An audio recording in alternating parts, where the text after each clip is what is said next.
He looked at me the way you look at a stain on an expensive tablecloth. Something to be removed, something beneath notice. Alexander Wolf stood in the center of that gilded room, surrounded by investors and aristocrats and old money that smelled like champagne and contempt. And he spoke to me in Swedish. Not modern Swedish, not the kind you learn from apps or weekend courses. He used the formal, archaic dialect of 19th century nobility, the language of royal decrees and ancient law, and he used it to order me around like a servant. Fetch this, move there, know your place. He smiled while he did it. That confident, cruel smile of a man who believes he is the smartest person in every room he enters. He was so certain I would not understand, so certain I would stand there, mute and humiliated, while his international guests chuckled at the ignorant American woman who did not belong in their world. He was wrong. I let the silence stretch. I did not apologize, I did not explain, I did not flinch. And then I answered him. In flawless Old Swedish. In the language of medieval legal texts and Viking sagas. I corrected his grammar, I fixed his pronunciation. I quoted a 14th century trade agreement that made his little performance look like a child playing dress-up. The room went dead silent, 70 people holding their breath, and Alexander Wolf's face turned the color of old ash. But let me start from the beginning. Let me tell you how I ended up standing in that room, wearing a dress my mother picked out, being ordered around by my sister's billionaire fiancé. And why, when I finally spoke, I made sure it would be the last time anyone underestimated me. My name is Emily Carter. I am 29 years old, and for most of my life I have been invisible. The evening of my sister's engagement party, I stood in my Brooklyn apartment, staring at my reflection in a mirror that needed cleaning. The woman staring back was not ugly. She was not beautiful either. She was simply forgettable. Brown hair pulled back in a practical bun. Minimal makeup from the drugstore down the street. A navy blue dress that my mother had picked out during a phone call 2 weeks earlier. Nothing that draws attention, Emily. This is Megan's night. The dress was modest, appropriate, designed to help me blend into the background, which of course was exactly where everyone expected me to be. I adjusted the collar and tried to remember the last time I had chosen my own outfit for a family event. The answer was probably never. My apartment was small but clean, books everywhere, stacks of academic journals on the coffee table, piled on the kitchen counter, lining the walls in cheap particle board shelves. Most of them were in languages the average person could not read. Swedish, Norwegian, Danish, Old Norse. The languages of my former life. The life I had walked away from 3 years ago and tried very hard not to think about. On my desk, half hidden beneath a stack of translation work that paid my rent, sat a photograph I rarely looked at anymore. A younger version of me, standing in front of a Gothic stone building, snow falling around her, grinning like someone who believed the world was full of possibility. Uppsala University. Sweden. The place where I had been someone. The place where I had almost become the person I was meant to be. I turned away from the photograph and finished getting ready. Tonight was not about me. Tonight was never about me. My phone rang at 6:15. I knew who it was before I looked at the screen. Emily, are you almost ready? My mother's voice was bright and sharp, the tone she used when she was nervous and trying to hide it. The car service will be there in 20 minutes. I'm ready, Mom. Good, good. A pause. I could hear her breathing, gathering her next set of instructions. Now, remember what we talked about. Don't be late, but don't arrive before the Wolves do. It would look presumptuous. I remember. And don't talk about your work. Nobody wants to hear about old languages and dead civilizations. It makes people uncomfortable. I bit the inside of my cheek. I know. And don't drink too much. I know you don't usually, but events like this, the champagne flows, and I just don't want you to embarrass yourself. Mom, I'm not going to embarrass myself. Of course not. Of course. Another pause, longer this time. When she spoke again, her voice had softened into something that almost resembled warmth. "Your sister is so nervous, Emily. This is the biggest night of her life.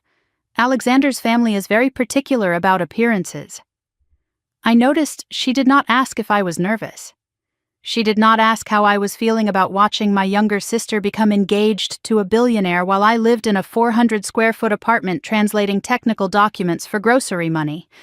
But then she never asked those questions. "The Wolfs are being so generous," my mother continued. "They're paying for everything. The party, the wedding, even—" She stopped abruptly. "Even what, Mom?" "Nothing. It's nothing. Just be there on time. And Emily?" Her voice tightened. "Try to be happy for your sister. She deserves this."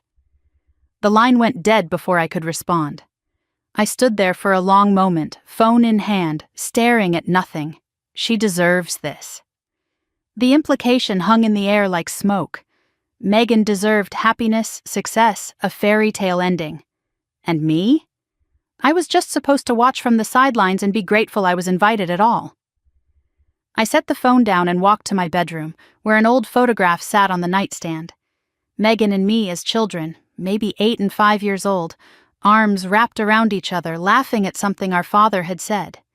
We had been so close then, inseparable. I was the quiet one who read too many books, and Megan was the golden child who lit up every room she entered. But we had loved each other fiercely, protectively, the way sisters do. When had that changed? I could not pinpoint the exact moment. It happened slowly, then all at once. Megan learned early that being pretty opened doors. I learned that being smart did not matter if no one was listening. By high school, we lived in different worlds. By college, we barely spoke. And then, 3 years ago, everything shattered completely. I closed my eyes, and the memory surfaced whether I wanted it or not. February in Uppsala. Snow falling outside my tiny apartment window. I was 6 months into my doctoral research, happier than I had ever been, finally becoming the scholar I had always dreamed of being. My advisor had just nominated me for the Geneva Fellowship, full funding for 5 years, the opportunity of a lifetime. And then Megan called. She was sobbing so hard I could barely understand her. "Mom is sick, really sick. I can't handle this alone. Please, Emily, please come home." I did not hesitate. I booked a flight that night. I left everything behind, my research, my fellowship, my future. I told my advisor I had a family emergency and withdrew from the program before he could talk me out of it. I did not even say goodbye to my colleagues, to the libraries I loved, to the life I had built. Megan needed me. That was enough. I came home to find my mother sick with pneumonia. Serious, but treatable. Not the emergency Megan had made it sound like. But by then it was too late. My position had been filled. My fellowship had been given to someone else. My life in Sweden had closed behind me like a door I could never reopen. 3 months later, my mother recovered. Megan recovered. And I stayed, picking up the pieces of a life I had never planned to live. Freelance translation work, a cramped apartment, the slow, grinding erasure of everything I had once been. I never asked Megan why she had panicked so badly, why she could not have handled a few weeks without me, why my sacrifice had been necessary. Some questions, I learned, were better left unasked. I put the photograph down and opened my laptop. If I was going to survive tonight, I needed to know what I was walking into. I typed Alexander Wolf into the search bar and watched the results populate. Forbes profiles, Bloomberg interviews, society page photographs. The man my sister was about to marry was 34 years old, heir to Wolf Capital, net worth estimated in the billions. He was known for hostile takeovers, aggressive negotiations, and what business journalists called visionary leadership. Every photograph showed the same face, handsome in a cold, calculated way. Dark hair, sharp jaw, eyes that looked like they were calculating your value before you finished shaking his hand. I scrolled through interviews, looking for something beneath the polished surface. "Success is about dominance," he had told one reporter. "If you are not winning, you are losing." Another article mentioned a lawsuit from a former assistant. Settled out of court. Records sealed. A financial blog whispered about SEC inquiries into his Nordic acquisitions, but nothing had been proven. I clicked on a photograph of Alexander and Megan together at some charity gala. She was smiling, radiant in a red gown that probably cost more than my annual rent.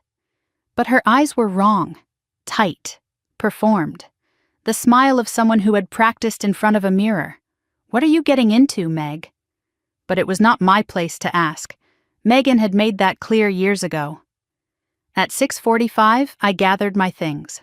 Phone, lipstick, a small notebook I always carried, filled with linguistic notes and fragments of translation. I checked my reflection one last time. Acceptable. Unremarkable. Exactly what everyone expected. The Uber arrived at 6:50. I climbed in and watched Brooklyn blur past the window as we headed toward Manhattan. The driver made small talk. I responded in monosyllables. My mind was elsewhere, running through scenarios, preparing defenses, building walls. Just get through tonight, I told myself. Smile, nod, stay invisible. Then go home and forget this ever happened. But something felt different. A tension in my chest I could not name. A sense that tonight would not go according to plan. My phone buzzed just as we crossed the bridge into Manhattan. A text message from a number I did not recognize. 6 words that made my breath catch. "Be careful tonight. He is not what he seems." I stared at the screen. No name, no context. Just a warning, clear and cold. I should have shown someone, should have asked questions, should have turned around and gone home. Instead, I deleted the text and slipped my phone back into my purse. But the words stayed with me, burning in the back of my mind, as the car pulled up to the Sterling Club and my sister's engagement party began.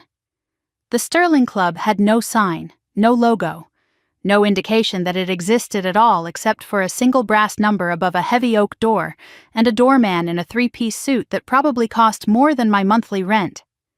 The building was old limestone, the kind of old that whispered generations of wealth, the kind that did not need to announce itself because everyone who mattered already knew. I stepped out of the car and smoothed my dress, suddenly aware of how cheap the fabric felt against my skin. The doorman watched me approach with the polite, distant expression of someone trained to assess net worth at a glance. Whatever number he calculated, it clearly fell short. "Good evening," I said, offering my invitation.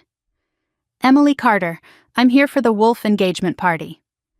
He took the invitation, examined it carefully, then examined me with equal scrutiny. His eyes traveled from my simple heels to my drugstore makeup to the modest clutch I carried. Something flickered across his face. Not quite contempt, more like confusion. As if the invitation and the woman holding it did not match. "One moment, please." He stepped aside and spoke quietly into an earpiece. I stood on the sidewalk, alone, while a couple in matching designer outfits glided past me into the building without stopping. Then another couple.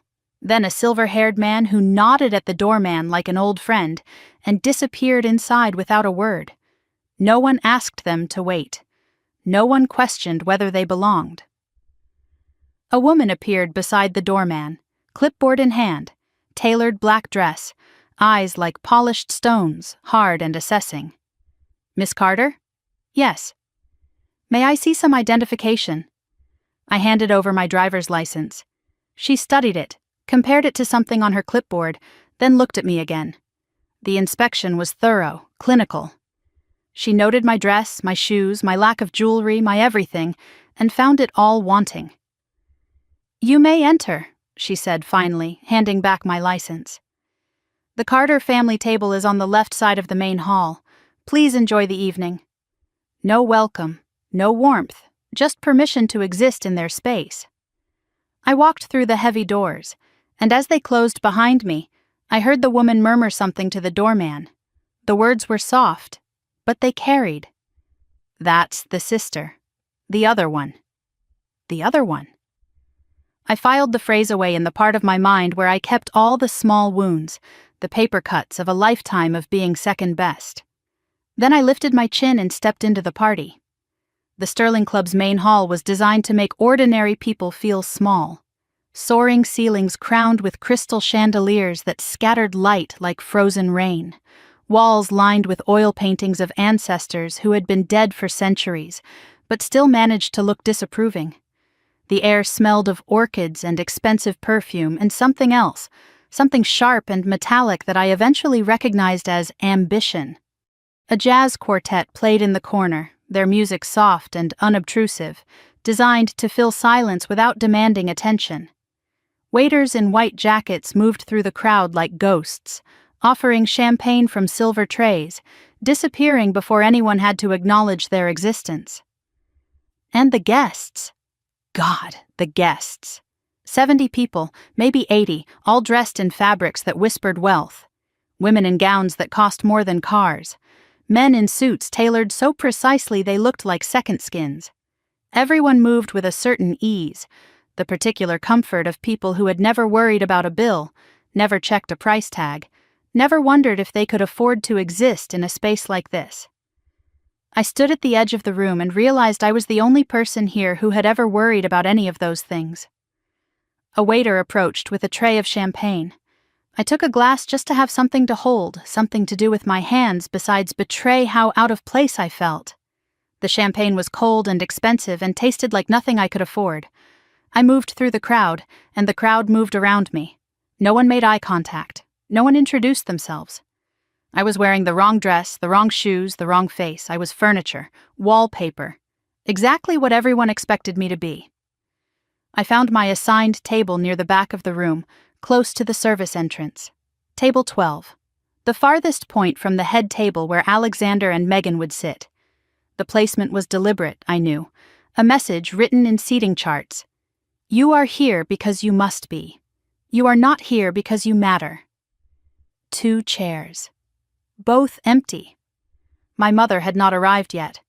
I sat down alone and watched the party unfold around me, invisible in the shadows. I saw them before they saw me. Richard and Clarissa Wolfe, holding court near the bar like royalty greeting subjects. Richard was tall and silver-haired, with the rigid posture of a man who had spent his life expecting obedience. He was 62 years old, founder of Wolfe Capital before passing the company to his son, and his face looked like it had been carved from granite, hard, unyielding.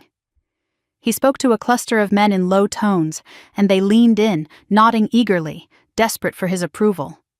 He did not smile. He did not need to. Power was its own expression. Clarissa stood beside him, blonde and preserved, draped in emeralds that caught the light every time she moved. She looked like she had been born holding a champagne flute. Her smile was perfect and completely empty, the smile of a woman who had learned long ago that warmth was weakness and sentiment was for people who could not afford better armor. I watched them for a moment, cataloging, assessing. These were the people my sister was marrying into. These were the people who would become her family. Then Clarissa's gaze swept the room and landed on me. The look was slow, deliberate. She examined me from my hair to my shoes, cataloging every flaw, every inadequacy, every way I failed to measure up to the standards of her world. Then she whispered something to Richard. He glanced in my direction, dismissed me with a flicker of his eyes, and turned back to his conversation. I had been weighed. I had been found wanting. And the judgment had taken less than 5 seconds. Clarissa raised her champagne glass in my direction. A mock toast. The kind of gesture that looks polite from a distance but feels like a knife up close. I did not react. I had practice at not reacting. I found Megan across the room, surrounded by guests, smiling and laughing and playing the role of the perfect bride-to-be. She was radiant. There was no other word for it. Ivory gown that hugged her figure. Hair swept up in an elegant twist. Diamonds at her throat that caught the light and threw it back in fragments. She looked like she belonged here, in this world of chandeliers and champagne and casual cruelty. She looked like she had been born for this. But I knew my sister. I knew the difference between her real laugh and her performed one. And the sound coming from her now was performance, pure and practiced and hollow. She saw me watching and excused herself from the group. Her smile stayed fixed as she crossed the room, but her eyes told a different story. Tight, strained, The eyes of someone holding something together by sheer force of will. "You came," she said when she reached me. "I wasn't sure you would." "I said I would. I'm here." We stood there, sisters separated by more than the 3 feet between us. I wanted to hug her. I wanted to ask if she was okay. I wanted to tell her she did not have to do this, any of this, that there were other paths, other choices, other lives. Instead, I said nothing.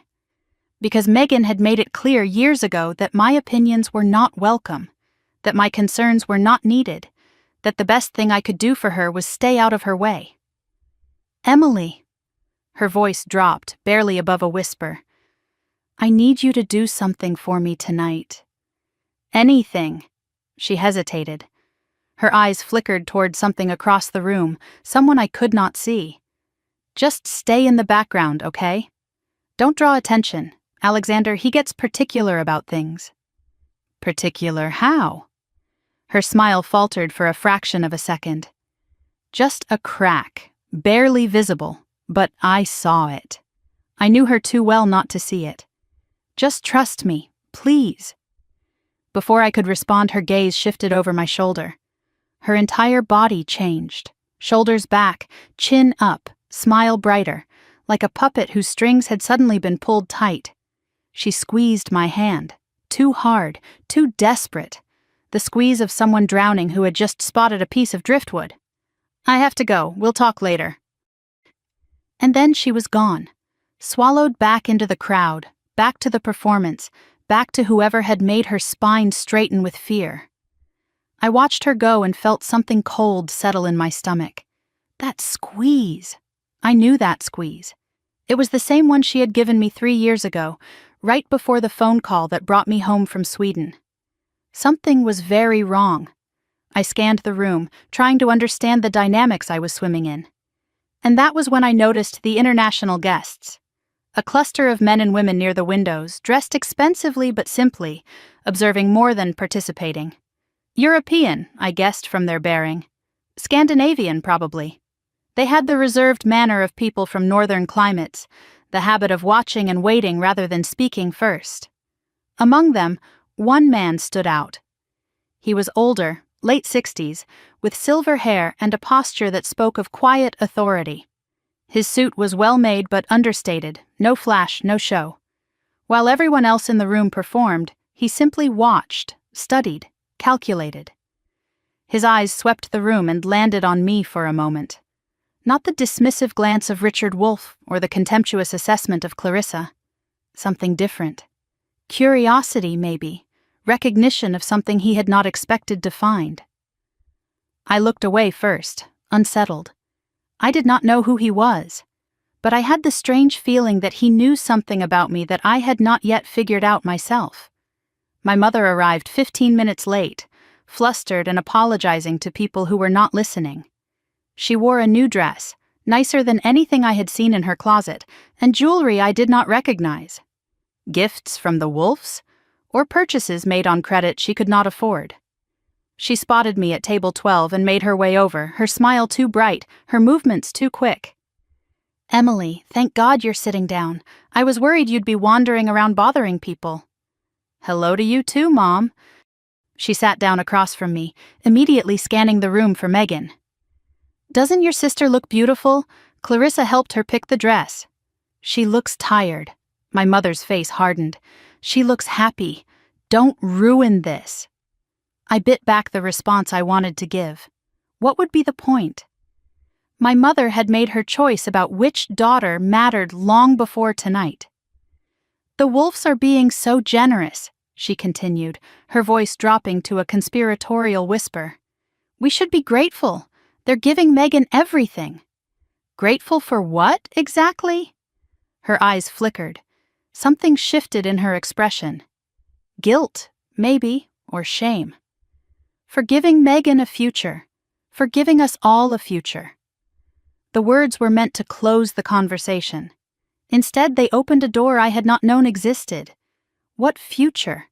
What exactly had the Wolfes promised? And what had my mother traded to secure it? "Just smile, Emily. That's all you have to do tonight. Smile and be grateful." I needed air. I needed space. I needed to get away from the champagne and the chandeliers, and the weight of expectations I had never agreed to carry. I excused myself and walked toward the service corridor, away from the party, away from the glitter. The hallway was quieter here. Staff members moved with purpose, carrying trays, adjusting arrangements, invisible to the guests they served. I stopped near a doorway, pretending to check my phone, and that was when I heard them. Two servers, huddled together, speaking in hushed voices. "Did you hear? He fired 3 people this week." "3? What for?" One made eye contact too long, one mispronounced his name, and the third... A pause. She said no when he told her to stay late. Jesus, the fiancé? Who else? The whole family's terrified of him, even the bride. Even the bride. I stood frozen in that hallway, the words echoing in my mind. I thought about Megan's tight smile, the desperate squeeze of her hand, the way her body had changed the moment she sensed someone watching. This was not a love story. This was something else entirely. The lights in the main hall dimmed. A spotlight hit the marble staircase. Someone was about to make an entrance. I returned to the party just as a hush fell over the crowd. Every head turned toward the stairs. Every conversation stopped, and Alexander Wolf descended into the room like a king claiming his throne. He was tall.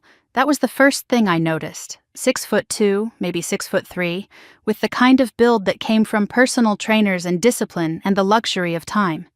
His suit was navy, bespoke, tailored so precisely to his body that it looked like it had been sewn directly onto his skin. Dark hair swept back from a forehead that had never known worry, a jaw sharp enough to cut glass, and eyes the color of frozen steel, scanning the room not with interest but with ownership. Alexander Wolf did not walk down those stairs. He descended, each step deliberate, measured, designed to make everyone watch. And everyone did watch. The room had gone silent, not with anticipation but with something closer to obedience, the trained silence of subjects awaiting their ruler.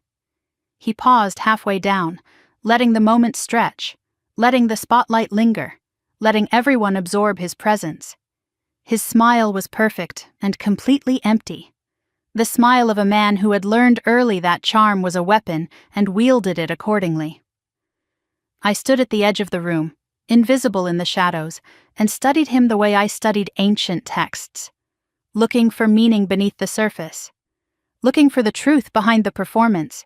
He was handsome, I could not deny that. Handsome in the way a predator is handsome. Beautiful and dangerous and utterly without mercy. The kind of face that graced magazine covers and haunted the nightmares of competitors. The kind of face that made promises it never intended to keep. He reached the bottom of the stairs and found Megan waiting for him. She stood perfectly still, smile radiant, posture flawless. He took her hand and raised it to his lips, kissing it with theatrical precision. The gesture was not affection, it was possession. He was not greeting his fiancée, he was claiming her. The room erupted in polite applause. Megan's smile never wavered, neither did the tension in her shoulders. I watched Alexander work the crowd, moving from group to group with practiced ease. He shook hands with investors, he laughed with old money, he charmed the wives and intimidated the husbands and left everyone feeling like they had been granted an audience with someone important.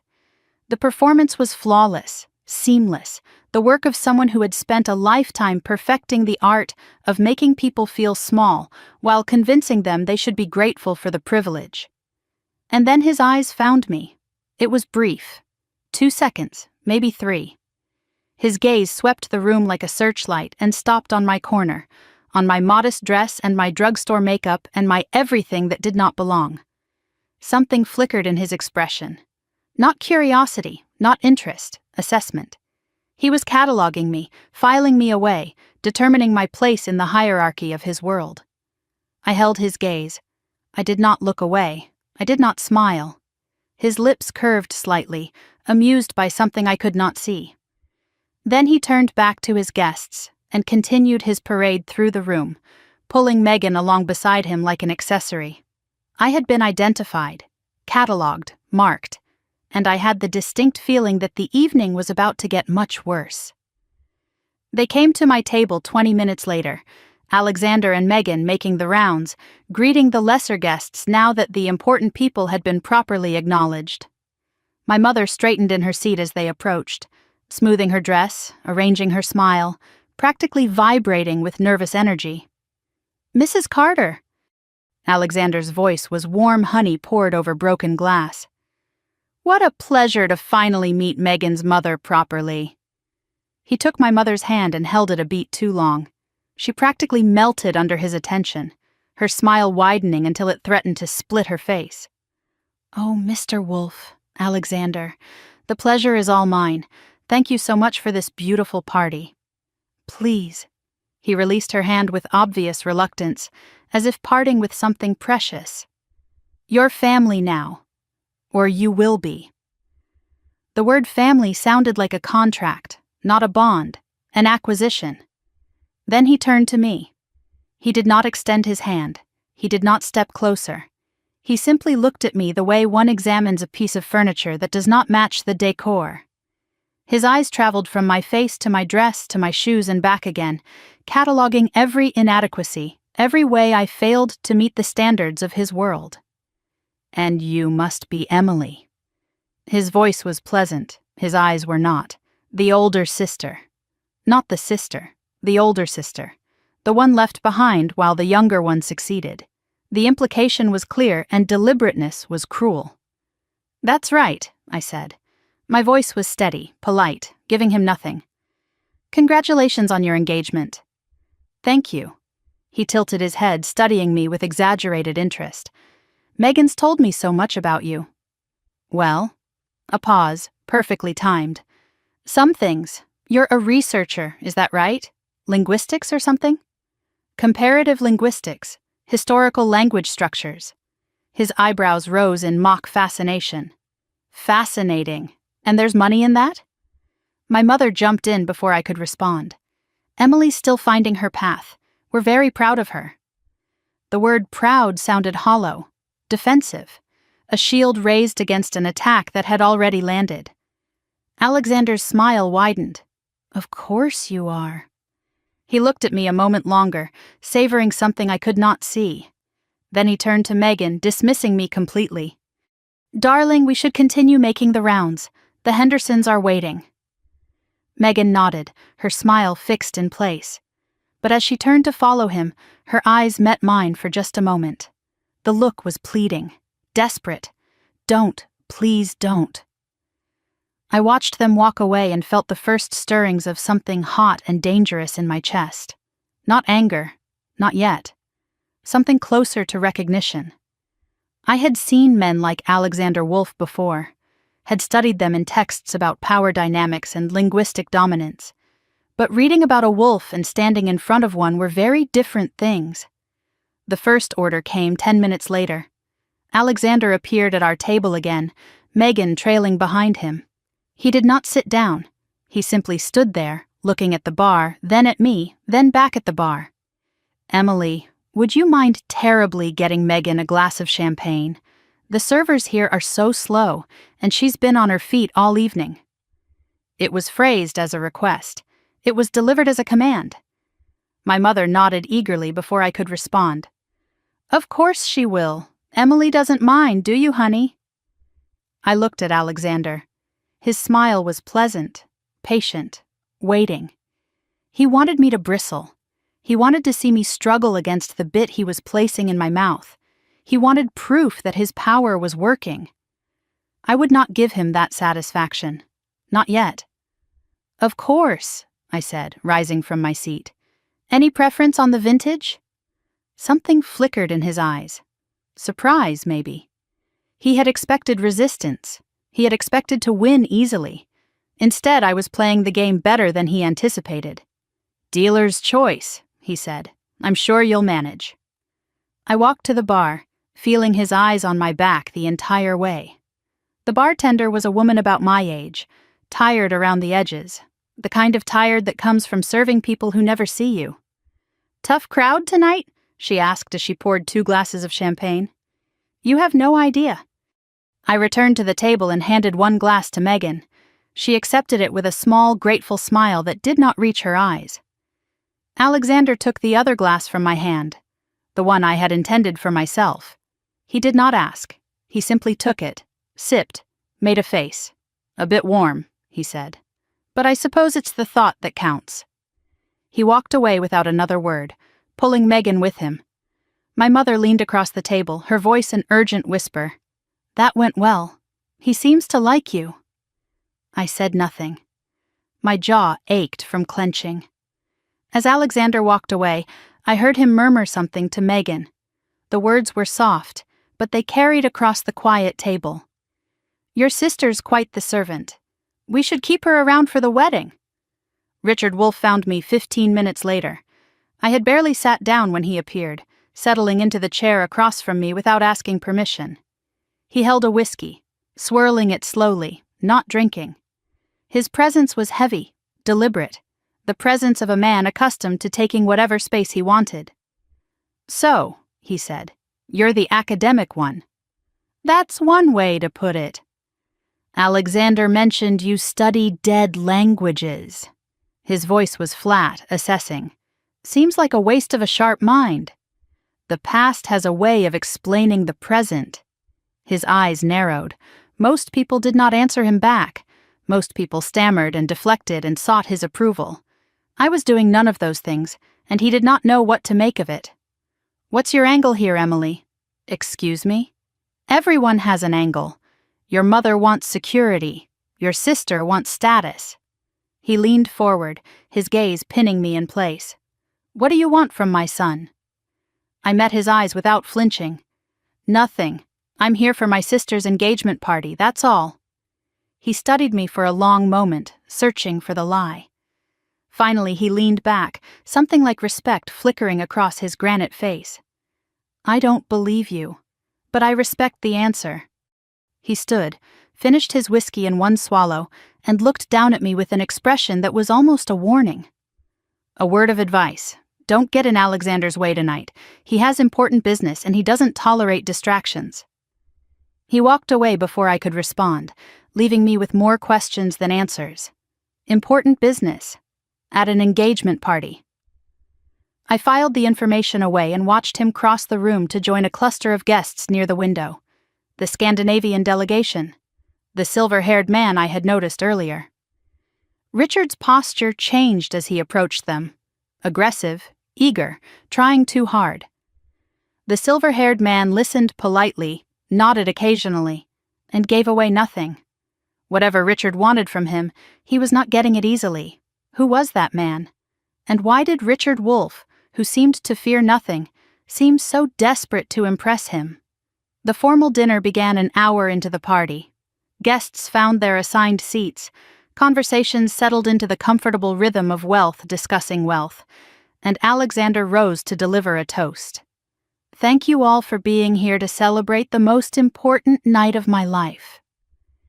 He stood at the head table, champagne raised, spotlight finding him like an old friend. Megan sat beside him, perfect and still, a beautiful statue.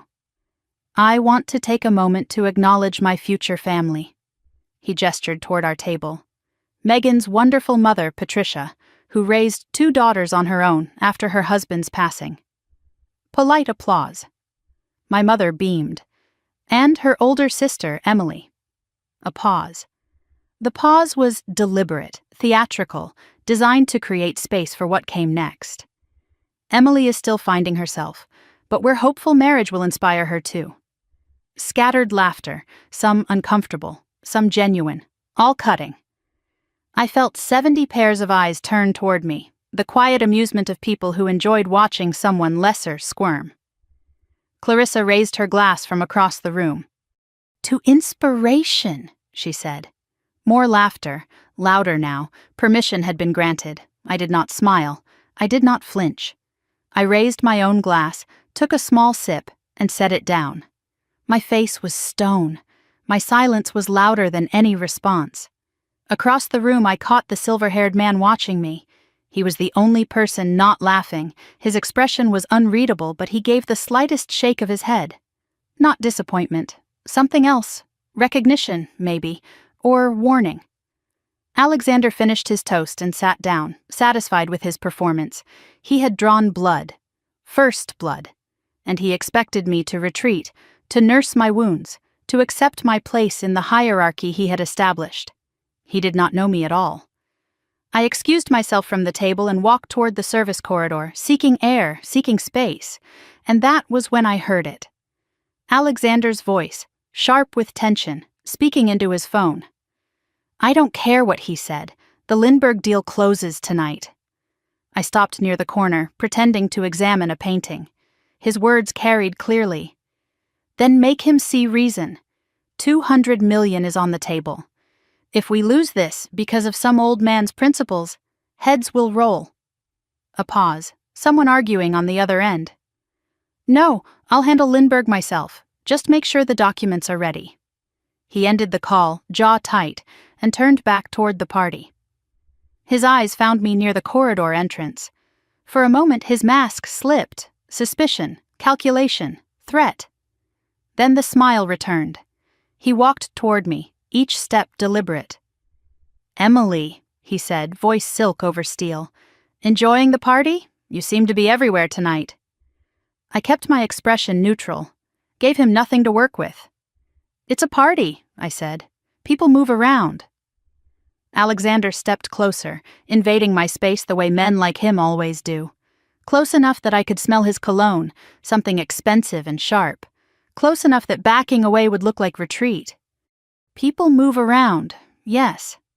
His voice was pleasant. His eyes were not. "But you specifically seem drawn to private conversations, near service corridors, near phone calls." The accusation hung between us. He knew I had been listening, or he suspected.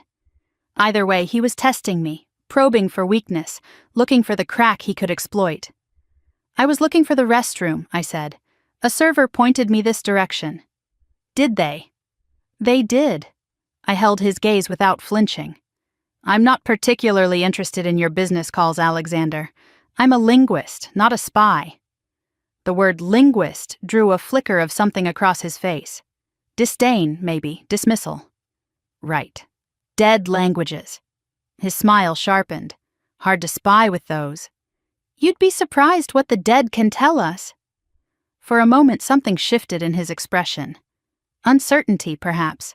The unsettling realization that I was not reacting the way he expected. Then the mask returned, smooth and impenetrable. "Enjoy the rest of the party, Emily. Try to stay out of trouble." He walked away without waiting for a response, rejoining a cluster of investors near the bar. I exhaled slowly, unclenching fists I had not realized I was making. My hands were trembling, my face betrayed nothing. Close call. He was watching me now. I needed to be more careful. But even as I thought it, my attention was caught by something across the room. Alexander had found Megan. His hand reached for her, fingers closing around her wrist. Not her hand, her wrist. The grip was tight, possessive.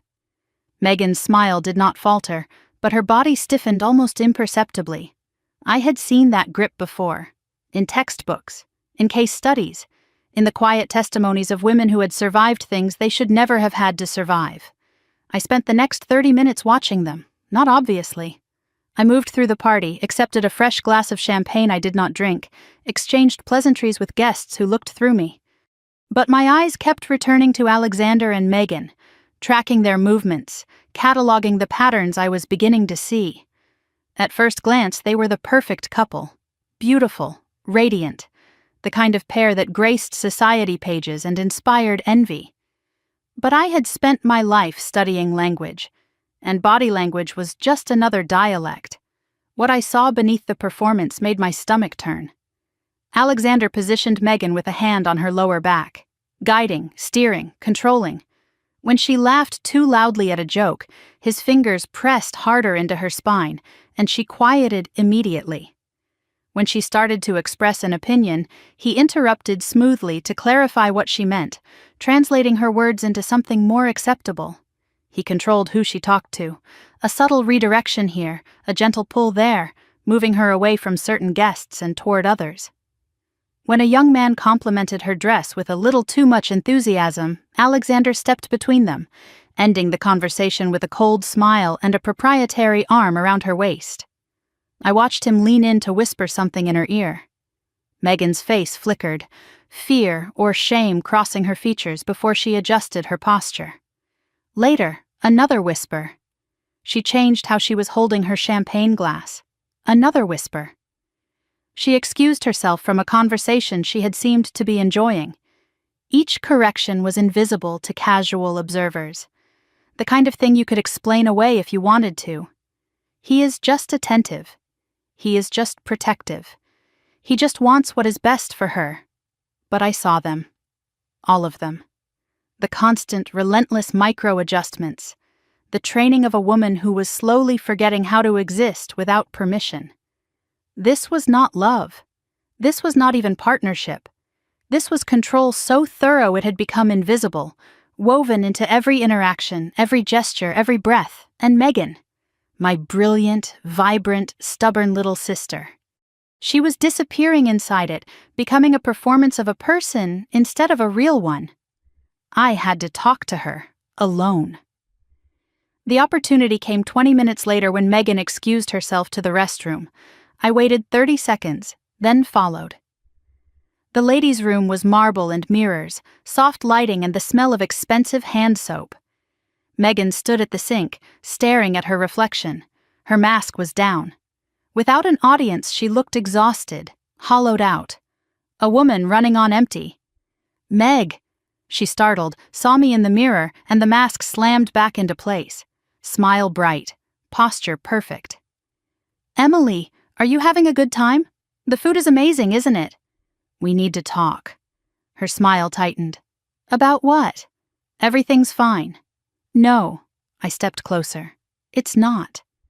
Silence stretched between us. In the mirror, I watched her reflection war with itself. The performance versus the truth. The lie versus the breaking. "I've been watching you all night," I said. Watching him. "Watching what?" Her voice went sharp, defensive. "A man who loves me? A man who controls you." The words came out harder than I intended. He corrects how you stand, how you laugh, who you talk to. He tells you what to say and how to say it. That's not love, Megan. That's ownership. He's protective. There's a difference. There's really not. Her hands gripped the marble counter. Her knuckles went white. "You don't understand." Her voice dropped, cold and cutting. "You've never understood." "Then help me understand. What happened to you? When did you become this?" "Nothing happened to me." She whirled to face me, eyes blazing. "I fell in love with a successful man. I'm getting everything I ever wanted. The life, the security, the future. Everything you could never give me." "I'm not talking about money, Meg. I'm talking about the way you flinch when he looks at you, the way you perform instead of exist. The way you're so afraid of making a mistake that you've forgotten how to be a real person." Tears welled in her eyes. For a moment I thought I had reached her. Then her face hardened. "You're jealous. You've always been jealous." The accusation landed like a slap. "I'm not jealous, I'm scared. For you." She laughed, a brittle, broken sound. "Scared? I'm fine. I'm better than fine. I'm about to marry a billionaire. What are you about to do, Emily? Publish another paper no one will read? Translate another document that nobody cares about?" The words were designed to wound. They did. "If you ever need me," I said quietly, "I'm here, no matter what." Megan turned back to the mirror, adjusting her hair with trembling fingers. "I don't need you. I never did." She walked out without another word, leaving me alone with the marble and the mirrors and the terrible truth settling into my bones. I leaned against the counter and let the memory come. 3 years ago. Uppsala, Sweden, the happiest time of my life. I was 6 months into my doctoral research, studying medieval Scandinavian legal texts, spending my days in libraries that smelled of old paper, and my nights in a tiny apartment overlooking snow-covered streets. My advisor, Professor Eriksson, had called me one of the most promising scholars in a generation. I had just been nominated for the Geneva Fellowship, the most prestigious research grant in my field.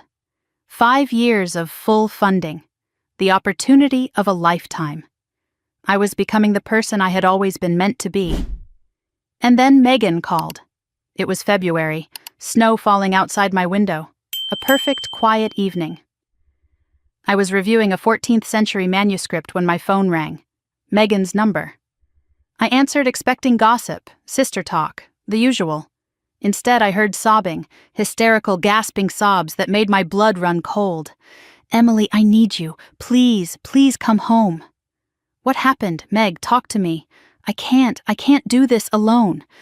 Mom is sick, really sick, and I can't handle it. Please." I did not hesitate. Not for a second. I booked a flight that night, packed one bag, left everything else behind. I emailed my advisor, told him I had a family emergency and needed to withdraw from the program. I did not wait for his response. I did not say goodbye to my research, my colleagues, the future I had worked so hard to build. Megan needed me. That was enough. I came home to find my mother sick with pneumonia. Serious, but treatable. Not the emergency Megan had made it sound like. But by then, it was too late. My position had been filled.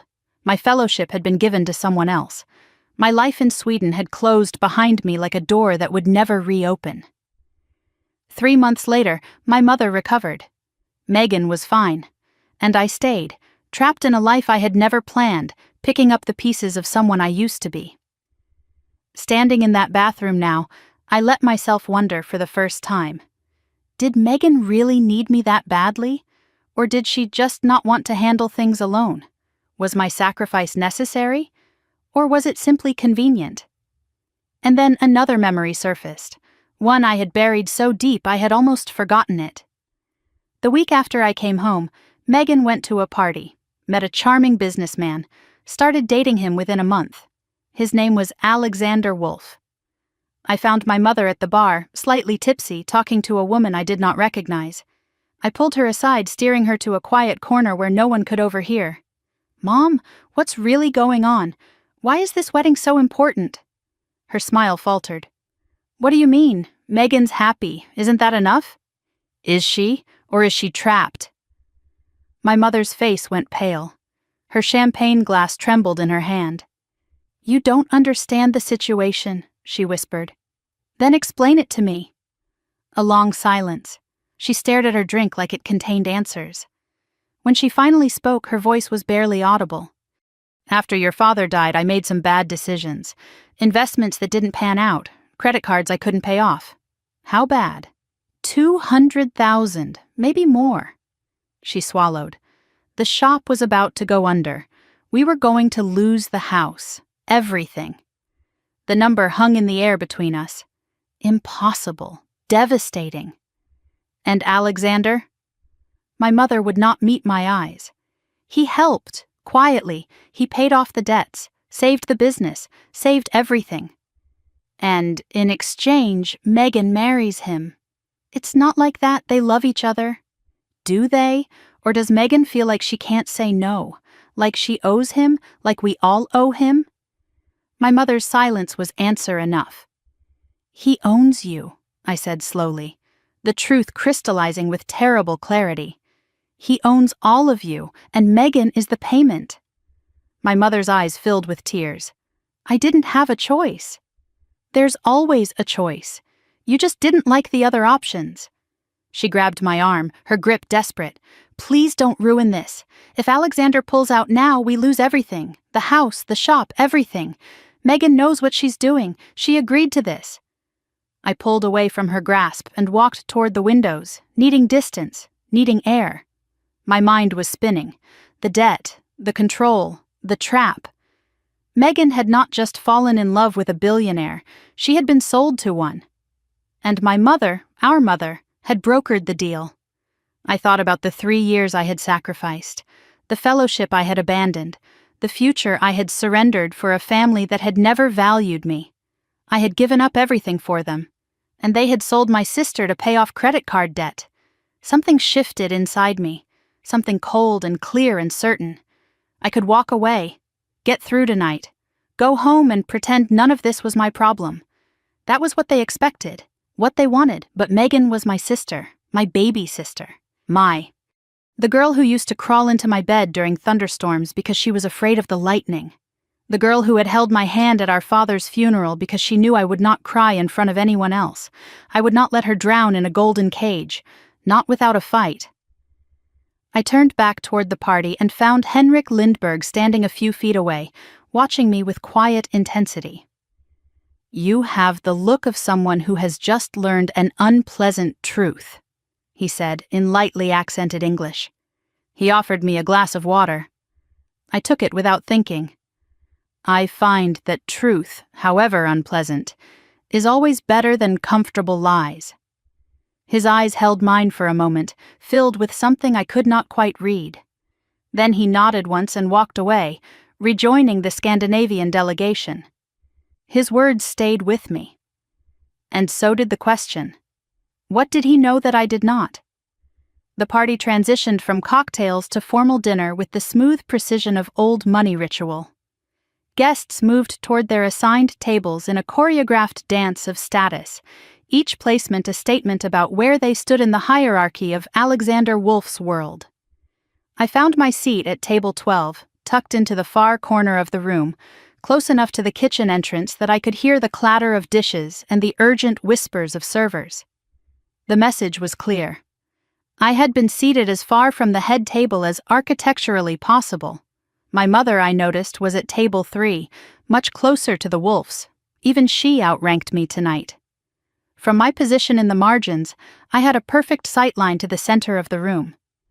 Alexander and Megan sat at the head table like royalty, flanked by Richard and Clarissa on one side and the silver-haired Scandinavian on the other. Henrik Lindberg, I had learned his name was, chairman of the Nordic Investment Trust, the man Alexander desperately needed to impress. I noticed something interesting about the seating arrangement. Lindberg had been placed next to Megan, not Alexander. A deliberate choice, perhaps, to showcase the beautiful fiancé.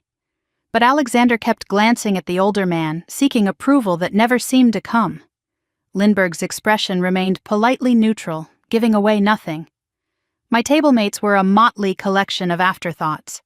A young couple, the husband some kind of junior associate at a firm I did not recognize, his wife nervous and overdressed, an elderly aunt whom no one had spoken to all evening, and one empty chair that seemed to emphasize how little anyone wanted to be at this table. The junior associate leaned toward his wife and whispered something. His voice carried more than he intended. "That's the sister. The unsuccessful one." I pretended not to hear. I was becoming skilled at that.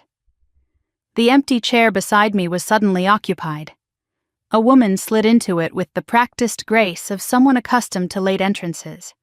Late 30s, sharp eyes, a designer suit that whispered power rather than screamed it. "You must be Emily," she said, extending her hand. "I'm Victoria Chen. I work with the Wolfs. Mind if I join you?" Her smile was warm, but I sensed calculation beneath it. Lawyers always had that quality, and everything about her said lawyer. The precise handshake, the assessing gaze, the way she positioned herself to observe the entire room while appearing focused on me. "Please," I said. "It seems you already have." She laughed, a genuine sound that surprised me. "Fair point. I'm not great at asking permission. Occupational hazard." A waiter appeared, and Victoria ordered wine with the easy confidence of someone who knew exactly what she wanted and expected to receive it. Then she turned her attention back to me, her gaze thoughtful. "So, you're the linguist. Megan mentioned you. Said you were the smart one in the family." I blinked. "Megan said that?" "She talks about you more than you might think. Always Emily would know this, or Emily studied that." Victoria shrugged. "I think she admires you." The words did not match Megan's coldness in the bathroom. But then, people rarely showed the same face to everyone. "Sisters are complicated," I said carefully. "Aren't they?" Victoria's eyes flickered to the head table, where Alexander was leaning close to Megan, whispering something that made her smile tighten. "Can I give you some advice? Unsolicited but well-intentioned." "I'm listening." Her voice dropped. Alexander doesn't like being outshone, especially not by family members who aren't useful to him. And you're telling me this because? Victoria's gaze met mine, something unreadable in her expression. Because I've seen what happens to people who embarrass him, and I'd rather not see it happen to you. The warning was specific enough to be meaningful, vague enough to be deniable. I filed it away alongside everything else I was learning about Alexander Wolf. You work for the Wolfs, I said. Why warn me? Victoria smiled, but it did not reach her eyes. Let's just say not everyone who works for a family agrees with everything that family does. She turned to her menu, conversation closed. But before the silence could settle, she added something that made my pulse quicken. By the way, the Swedish gentleman, Lindberg, he asked about you earlier. Wanted to know if you'd studied in Scandinavia. I stared at her. How would he know to ask that? Victoria shrugged. No idea, but he seemed very interested in the answer. The formal toasts began before I could process what she had told me. Dinner service paused, and Alexander rose from his seat, champagne glass in hand. The room fell silent with trained obedience. Thank you all for being here to celebrate the most important night of my life. His voice carried easily, warm and confident, the voice of a man accustomed to commanding attention. He pulled Megan close, his arm around her waist like a claim of ownership. I'm the luckiest man alive to have found a woman like Megan. She's everything I ever wanted. Beautiful, graceful, perfect in every way. I listened to him describe my sister, noting what he praised. Her beauty, her grace, her perfection. Not once did he mention her intelligence, her dreams, her independence. Every compliment was about what she gave him, what she added to his image, what she contributed to his brand. She makes me look good. She understands my needs. She knows her role. Megan sat beside him, smiling, nodding, a beautiful accessory to his performance. Of course, I must thank her family for raising such a remarkable woman. Alexander gestured toward our section of the room. Her wonderful mother Patricia, whose strength and sacrifice have been an inspiration to us all. My mother beamed, not hearing the condescension beneath the praise. Then Alexander's eyes found me. The pause that followed was theatrical, deliberate, a silence designed to sharpen whatever blade came next. And to Emily, Megan's older sister. The room waited. I could feel the weight of attention shifting toward my corner. Emily is unique. His smile widened. While most of us were building careers, she was studying ancient languages, dead ones, I believe. Scattered laughter. The permission to mock had been granted. But that's the beauty of family, isn't it? We don't choose them. We just accept them. More laughter, louder now. The words landed exactly as he intended them to. Emily Carter, the burden, the failure, the embarrassing relative that successful families learn to tolerate. To Emily, he raised his glass. May you find your path someday. We're all rooting for you. The room lifted their glasses. They were toasting to my inadequacy, to my invisibility, to the comfortable assumption that I was exactly what Alexander said I was. I raised my own glass, took a small sip, set it down without expression. My silence was the only dignity I had left. I would not waste it on these people. Across the room, I noticed Henrik Lindberg was the only person not drinking the toast. He watched Alexander with an expression I recognized from academic conferences, the look of someone evaluating a colleague and finding them severely wanting. Dinner resumed, but Alexander was not finished with me. He appeared at table 12 15 minutes later, sliding into the chair Victoria had vacated. She had excused herself moments earlier, disappearing into the crowd with a meaningful glance in my direction. Emily. Alexander's smile was predatory. I hope you're enjoying the evening. The lobster is flown in from Maine. It's delicious, thank you. Good, good. He leaned back, studying me with exaggerated interest. I realized I never properly got to know my future sister-in-law. We should fix that." His voice was loud enough for neighboring tables to hear. I understood immediately. This was a performance. Whatever came next was designed for an audience. "So, Emily," he steepled his fingers, "you study languages. Tell me, what's your opinion on the current state of EU trade negotiations?" The question was a trap. Either I did not know, proving I was out of touch, or I did know, and he could belittle my opinion. There was no winning answer. I chose careful truth. The tariff disputes have created interesting pressures, particularly in Nordic markets. His eyebrow rose. He had expected ignorance. "Is that so?" "It is. The language barriers in cross-border contracts have become a significant issue. Standardization efforts have helped, but there's still considerable friction." A flicker of surprise crossed his face, then annoyance quickly masked. "And the Lindbergh acquisition protocols? Any thoughts on Nordic corporate governance?" I recognized the second trap.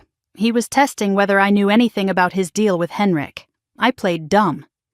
"I'm afraid corporate law isn't my specialty. I study historical texts, not modern contracts." Alexander smirked. "Of course. Hard to make money from medieval poetry. Hard to make meaning from balance sheets." The smile froze on his face. A few guests at nearby tables exchanged glances. I had answered back. That was not supposed to happen. "You're very careful with your words," he said slowly. "I'm a linguist. Words are all I have." He studied me for a long moment, trying to find the crack, the weakness, the angle he could exploit. Finding none, he rose from his seat.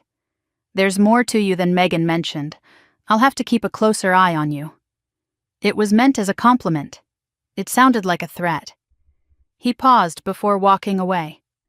"One more question. Do you speak any living languages, Emily? Or just the dead ones?" His tone was casual. His eyes were calculating. He was planning something. "A few," I said. "Nothing impressive." He nodded slowly, filed the information away, and returned to his table. I watched him go and felt the weight of what was coming settle onto my shoulders. Henrik Lindbergh appeared at my table 10 minutes later. He moved quietly for a man of his age, arriving beside my chair before I noticed his approach. He held a champagne glass loosely, more prop than beverage. "May I?" He gestured to the empty seat. "Please." He sat with the ease of someone who had occupied boardrooms and palaces and never felt out of place in either. His eyes were sharp, assessing, but without the cruelty I had seen in Alexander's gaze. "That was quite a performance," he said. "His or mine?" A ghost of a smile. "Both, actually, but I was referring to his. He enjoys making people feel small. It's a curious trait in someone who wants to be seen as large." I said nothing. I was not sure if this was a test. "You studied in Scandinavia," Lindbergh continued. It was not a question. "Uppsala, yes?" My heart stuttered. "How did you know that?" "I make it my business to know things, especially about people who interest me." "I'm not sure why I would interest you." Lindbergh's eyes met mine, and for the first time, I saw something beyond polite neutrality. Respect, perhaps. Recognition. "Because you answered Alexander's questions correctly, but you pretended not to know as much as you do. That kind of strategic humility is rare." He paused. "And valuable." He switched languages without warning. Swedish, casual and conversational, a question about the university and my time there. I hesitated. If I answered fluently, I revealed myself. If I pretended ignorance, I lied to a man who clearly already knew the truth. I chose the middle path. "My Swedish is rusty. It's been 3 years." Lindbergh nodded slowly. 3 years. Uppsala, the linguistics program. You left suddenly." His voice softened. "I remember hearing about it." "You remember hearing about a student who dropped out?" "I remember hearing about a student who was going to change the field. And then she vanished." The words hit me like a physical blow. Someone had noticed. Someone had remembered. After 3 years of invisibility, someone had actually seen what I had lost. Lindbergh rose from his seat. "We should talk more, Emily Carter. But not here, not with so many ears." He placed something on the table. A business card, simple and elegant, cream-colored stock, black typography. "If you ever want to finish what you started, call me." He walked away before I could respond, leaving me with a card that felt heavier than paper should. I looked at it. Henrik Lindbergh, Chairman, Nordic Investment Trust. Below the printed text, handwritten in precise script, 2 words that made my throat tight. Uppsala remembers. I slipped the card into my purse just as Alexander's voice cut across the room. "Henrik, we should discuss the final terms." Lindbergh did not turn around. He simply raised one hand in a dismissive wave and kept walking toward the Scandinavian delegation. Alexander's face flushed red. For the first time all evening, I saw something crack in his perfect composure. He had been dismissed, publicly, by the man he needed most. His eyes swept the room, searching for the cause, and landed on me. The calculation in his gaze sharpened into something darker. Megan appeared beside my table, breathless and urgent. "What did you say to Lindbergh?" "Nothing. He came to me." "Alexander is furious. He thinks you're sabotaging the deal."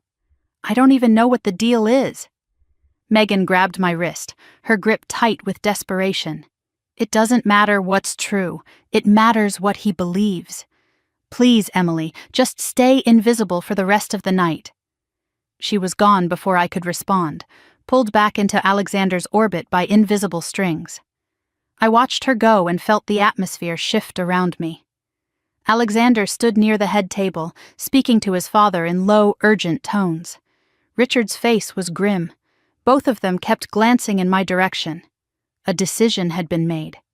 I could feel it in the air like the pressure before a storm. Alexander raised his glass, calling for attention. The room quieted. "Before dessert, I thought we might have some entertainment." His eyes found mine across the crowd. The smile on his face was sharp and hungry. "I've been so impressed by my future sister-in-law's linguistic talents.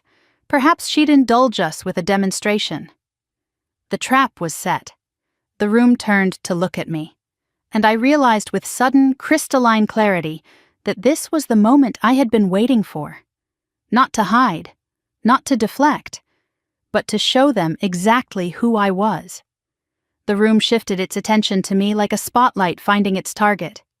70 pairs of eyes, champagne glasses frozen halfway to lips, conversations dying mid-sentence.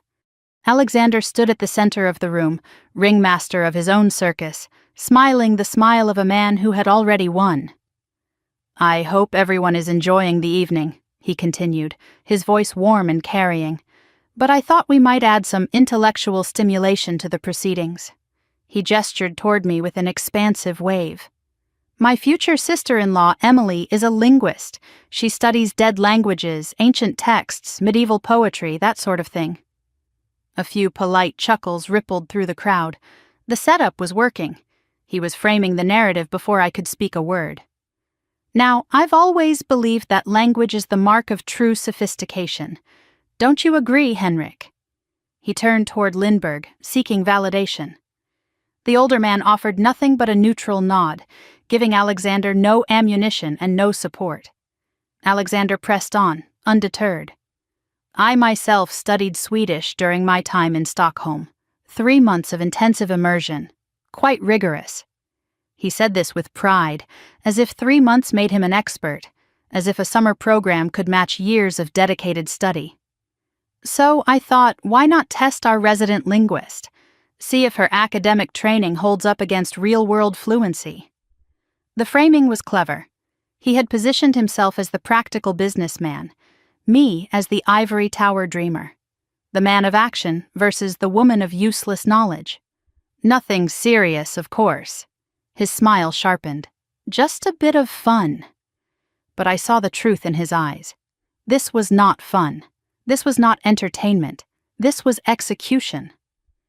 Richard Wolff leaned forward in his seat, smirking with anticipation. Clarissa adjusted her emeralds, settling in to watch the show. Only Lindbergh remained impassive, his expression unreadable, watching Alexander with something that might have been disappointment. Or might have been curiosity about what would happen next. Alexander cleared his throat and shifted his posture, assuming the role of cultured polyglot. When he spoke again, it was in Swedish.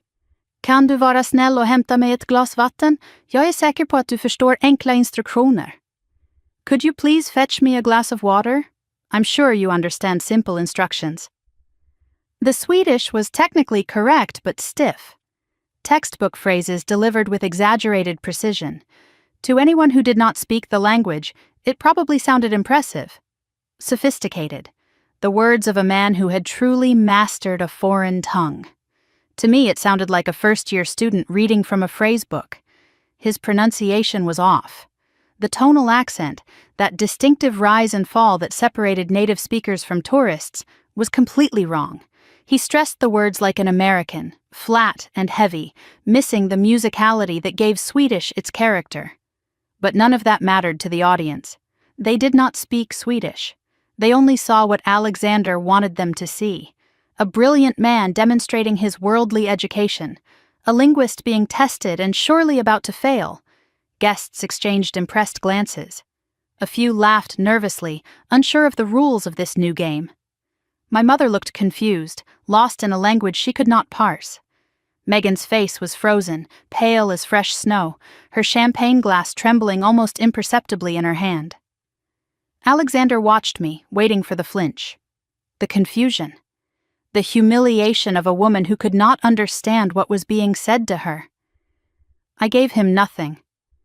I stood perfectly still, my expression neutral, as if he had commented on the weather. The silence stretched between us. 1 second, 2, 3. His smile flickered. This was not the response he had anticipated. He turned to the audience with a practiced laugh. As I suspected. My future sister-in-law is charming but quite limited. She wouldn't understand a word. The laughter came easier now, louder, emboldened by his confidence. They had been given permission to enjoy this. Permission to watch someone lesser squirm. I remained silent, waiting, watching. Let him dig his grave deeper. Alexander's confidence swelled with what he perceived as victory. His posture loosened, his smile widened, and his Swedish shifted from stiff formality to open contempt. Hon är verkligen patetisk, eller hur? Den misslyckade systern som ingen bryr sig om. She is truly pathetic, isn't she? The failed sister nobody cares about. He glanced at the Scandinavian delegation, seeking their approval. A few of them shifted uncomfortably in their seats. They understood every word. They knew exactly what he was doing. But they said nothing. Perhaps they wanted to see how this would play out. Perhaps they were curious what the quiet woman in the modest dress would do. Alexander moved closer to me, close enough that I could smell his cologne and see the cruelty dancing in his eyes. He spoke directly to my face, each Swedish word dripping with poison. Du borde veta din plats. Du är ingenting. En börda för din familj. You should know your place. You are nothing. A burden to your family. His smile was victorious, triumphant. He was enjoying this, enjoying the performance of dominance, enjoying the imagined spectacle of a woman being broken by words she could not understand. My jaw tightened, but I did not respond. My silence read as defeat to most of the room. The poor, ignorant woman, unable to comprehend the sophisticated European phrases being thrown at her. Only I knew the truth. Only I knew that every word was landing, not as intended wounds, but as fuel for the fire building inside me. Alexander turned to his international guests, switching between English and Swedish with theatrical flair. You see, this is the difference between education and intelligence. Anyone can study. But true sophistication? That's bred, not learned. He laughed at his own joke. Richard Wolfe raised his glass in approval. Clarissa's smile was razor-thin with satisfaction. Then Alexander delivered what he believed was the killing blow. He leaned close to me, his voice loud enough for everyone to hear, and spoke in Swedish with deliberate, mocking precision. Om hon hade någon värdighet skulle hon gå nu. Men hon kommer att stanna, för hon är beroende av sin systers framgång, som en parasit. If she had any dignity, she would leave now. But she will stay, because she depends on her sister's success. Like a parasite. The word parasite hung in the air like a blade. I felt it land. Not as a wound, but as a key turning in a lock. He had given me everything I needed. Across the room, Henrik Lindberg's expression had shifted. The Scandinavian delegates exchanged uncomfortable glances. One woman near Lindberg shook her head slightly, disgust barely concealed beneath diplomatic composure. They had understood every word. They knew exactly what Alexander Wolf was, and they were watching to see what would happen next. Alexander did not notice. He was too busy basking in his imagined triumph, too intoxicated by the sound of his own cruelty to see the gathering storm. Megan caught my eye from across the room. Her face was a mask of horror. She did not speak Swedish, but she could read the cruelty in Alexander's tone, the venom in his smile, the pleasure he took in public humiliation. For the first time all evening, she looked like she wanted to run. The room divided itself into factions without a word being spoken. Richard and Clarissa Wolf sat in their positions of power, practically glowing with satisfaction. Their son, the Alpha, was putting the nobody in her place. They had already written me off, already dismissed the entire Carter family as acceptable losses. This engagement had never been about love. It had always been about acquisition. My mother sat frozen at her table, sensing something terrible was happening but unable to understand the language of my destruction. Her eyes darted between Alexander and me, searching for context, finding none. She did not try to intervene. Perhaps she could not. Perhaps she simply chose not to. Megan stood near the head table, trembling visibly now. Alexander's hand found her wrist again, that possessive grip I had noticed all evening. He squeezed and she stilled. The message was clear. Stay. Smile. This is none of your concern. She obeyed. Something in her eyes cracked, but she obeyed. And then there was Lindberg. The old man had not moved, had not spoken, had not betrayed any reaction beyond that initial flash of disgust. But his eyes had never left me. He was watching me the way a chess master watches a promising player, not with pity, not with sympathy, but with anticipation. He knew something was about to happen. He was waiting to see what. Near the back of the room, I caught sight of Victoria Chen. The lawyer was watching everything with sharp, calculating eyes. Her hand moved almost imperceptibly toward her pocket. Recording? Documenting? I could not be sure. But I knew one thing with sudden clarity. Whatever happened next, there would be witnesses who remembered the truth. Time stretched in that moment of silence. I stood in the center of Alexander Wolf's world, surrounded by wealth and contempt and the crushing weight of 70 judgments. His words echoed in my mind, each insult a stone added to a pile that was supposed to bury me. Patetisk, mislicked, parasite, pathetic, failed, parasite. I could stay silent, accept the humiliation, walk out with whatever dignity remained and never look back. That was what they expected, what they wanted, the invisible sister, finally proving she deserved her invisibility.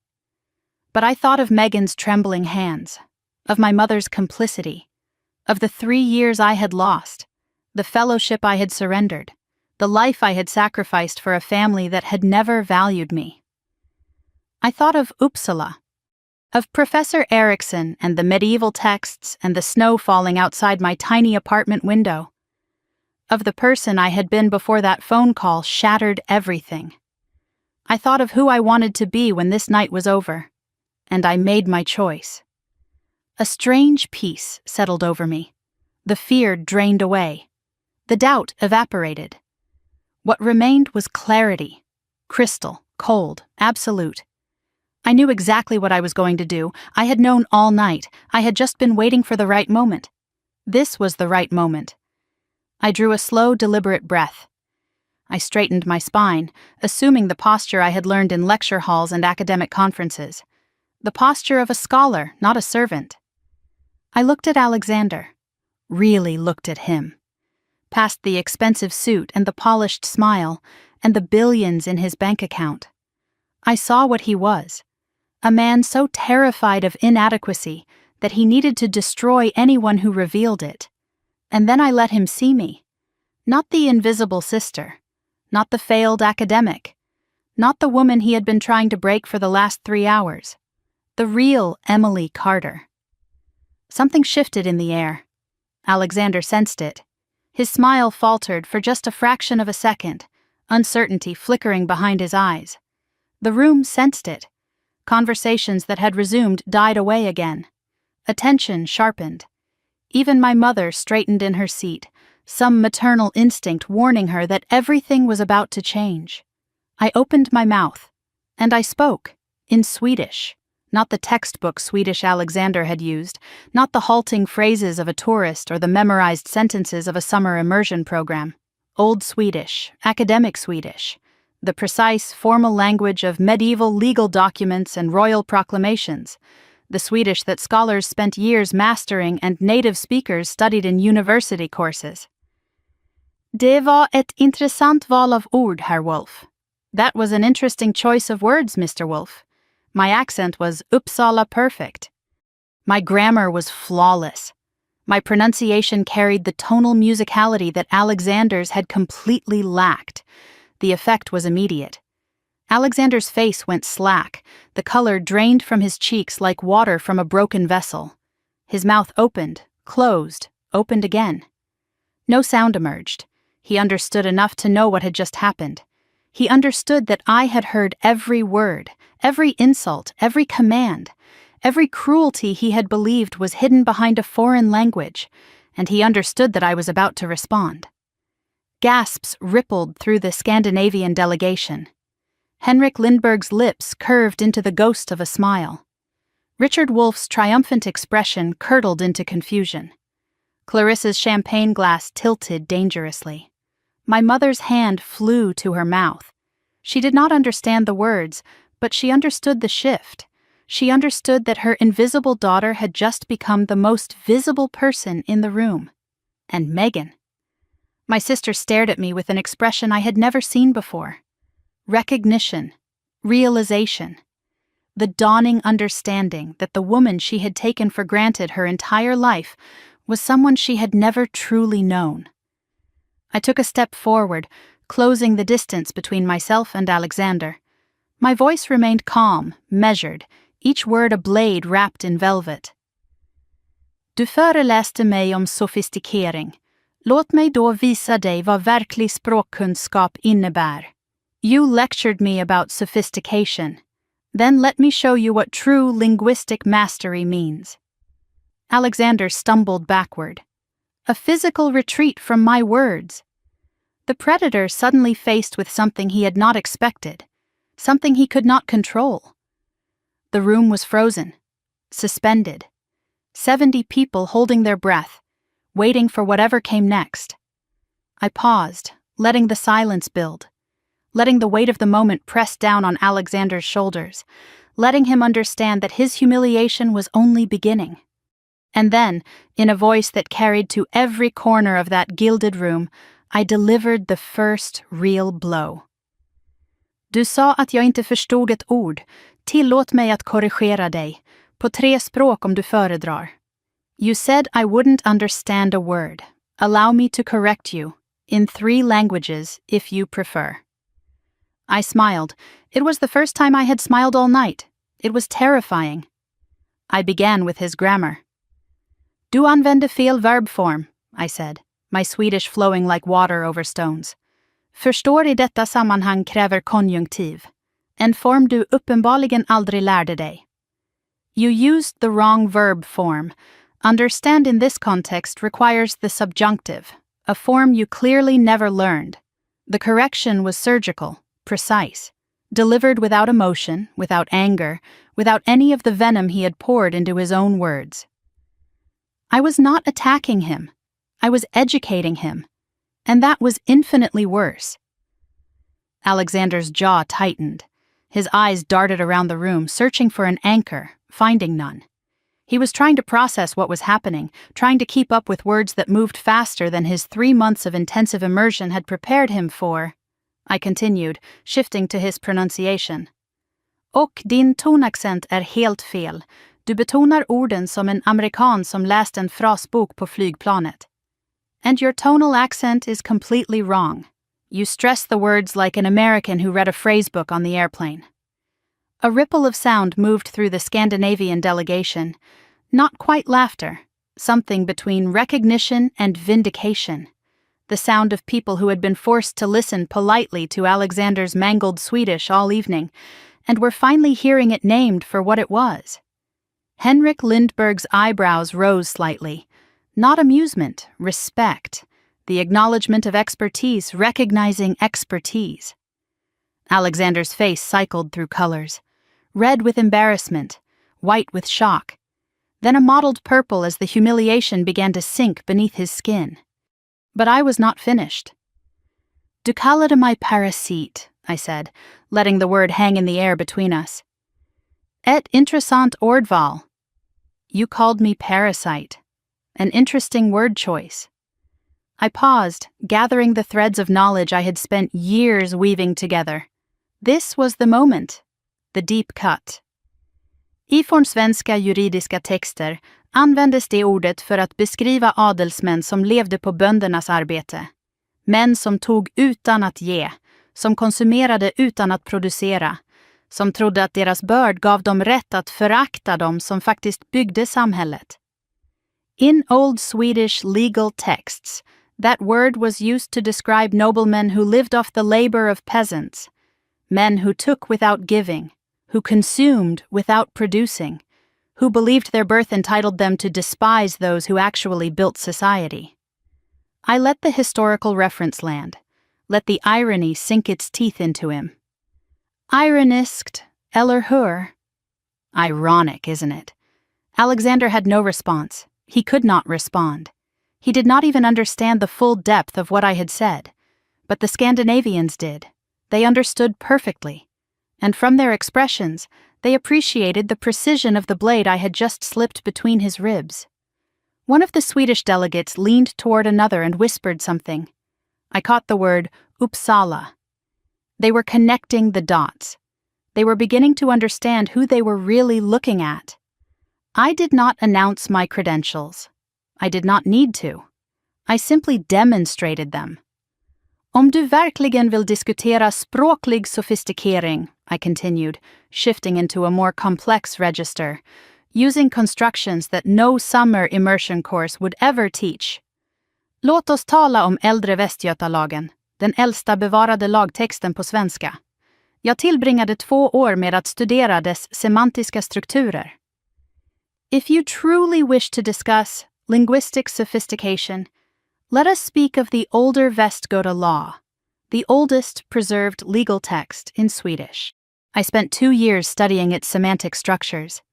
The reference was deeply academic, specialized, the kind of knowledge that took years of dedicated study to acquire, the kind that could not be faked or memorized from YouTube videos. Alexander's confusion was complete now. He was catching perhaps half of what I said, if that. His tutors had not prepared him for this.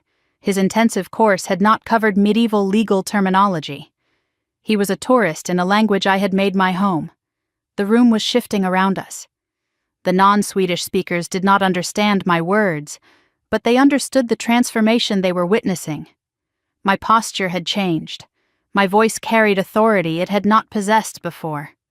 I was no longer the invisible sister, the failed academic, the woman Alexander had tried to humiliate into submission. I was a scholar, and I was teaching a very public lesson. Even my mother, who understood nothing of what I was saying, saw the change. Her eyes were wide, her hand still pressed against her mouth. She was watching her invisible daughter become visible in a way she had never imagined possible. I switched to English, allowing the entire room to hear what came next. I studied at Uppsala University, Department of Scandinavian Languages. My specialty was medieval linguistic evolution and legal terminology. The words fell into the silence like stones into still water. I left 3 years ago, not because I failed. I paused, letting the weight of the statement settle. Because my family needed me. My eyes found Megan across the room. My sister, my baby sister. The girl I had sacrificed everything for. Some of us make sacrifices. Megan's face crumpled. Tears streamed down her cheeks, cutting channels through her carefully applied makeup. For the first time, she was seeing the full cost of the phone call that had brought me home, the future I had surrendered. The life I had given up so she would not have to face our mother's illness alone. The silence that followed was absolute, profound, the silence of a room recalculating everything it had assumed about the woman standing at its center. Alexander's mouth moved, but no sound emerged. He looked like a man who had reached for a sword and found himself holding air. I turned back to him. You said I wouldn't understand a word. You offered 3 languages if I preferred. My smile returned, calm, controlled, devastating. Let me take you up on that offer. I addressed him first in Swedish, formal and precise, each word chosen with academic care. På svenska, du är en man som förväxlar rikedom med värde och arrogans med intelligens. In Swedish, you are a man who confuses wealth with worth and arrogance with intelligence. Alexander flinched but held his ground. Pride kept him standing even as everything else crumbled around him. I shifted to Norwegian, demonstrating the breadth of my expertise across the Nordic linguistic family. The language flowed differently, the cadence changed, but my fluency remained unbroken. På norsk, du trodde du kunne ydmyge mig fordi du ikke vidste hvem jeg var. Det var din første fejl. In Norwegian, you thought you could humiliate me because you did not know who I was. That was your first mistake. The Norwegian delegates leaned forward. She spoke their language too.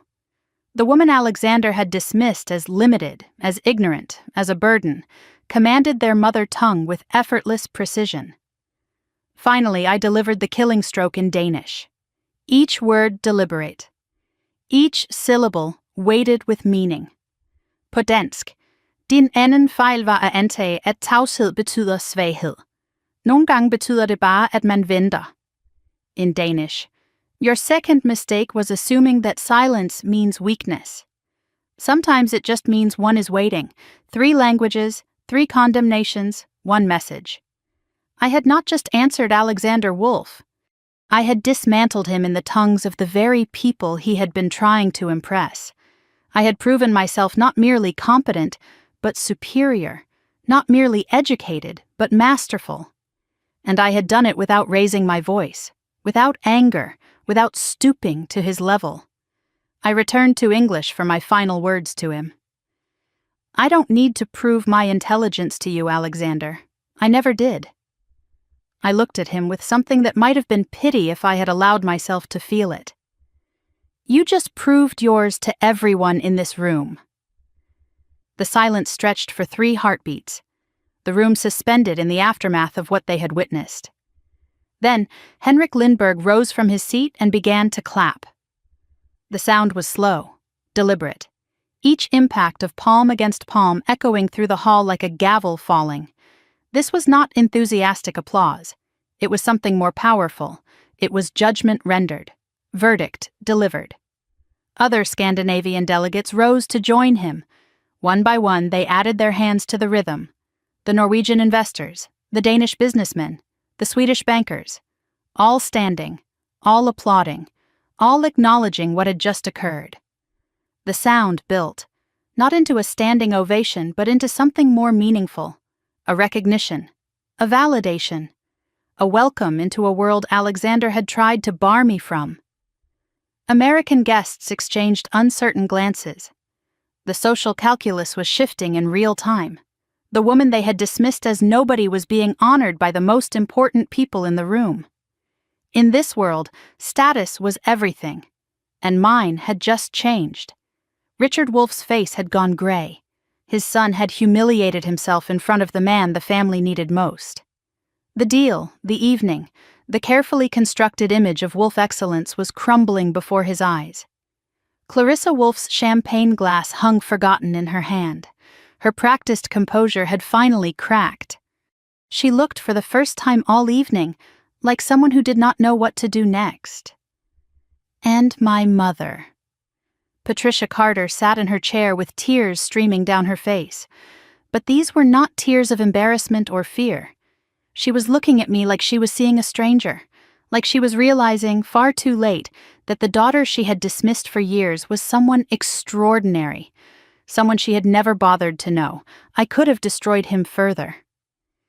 Standing in the center of that room, with the applause of powerful men still ringing in the air, I had everything I needed to reduce Alexander Wolf to rubble. His cruelty had been witnessed. His ignorance had been exposed.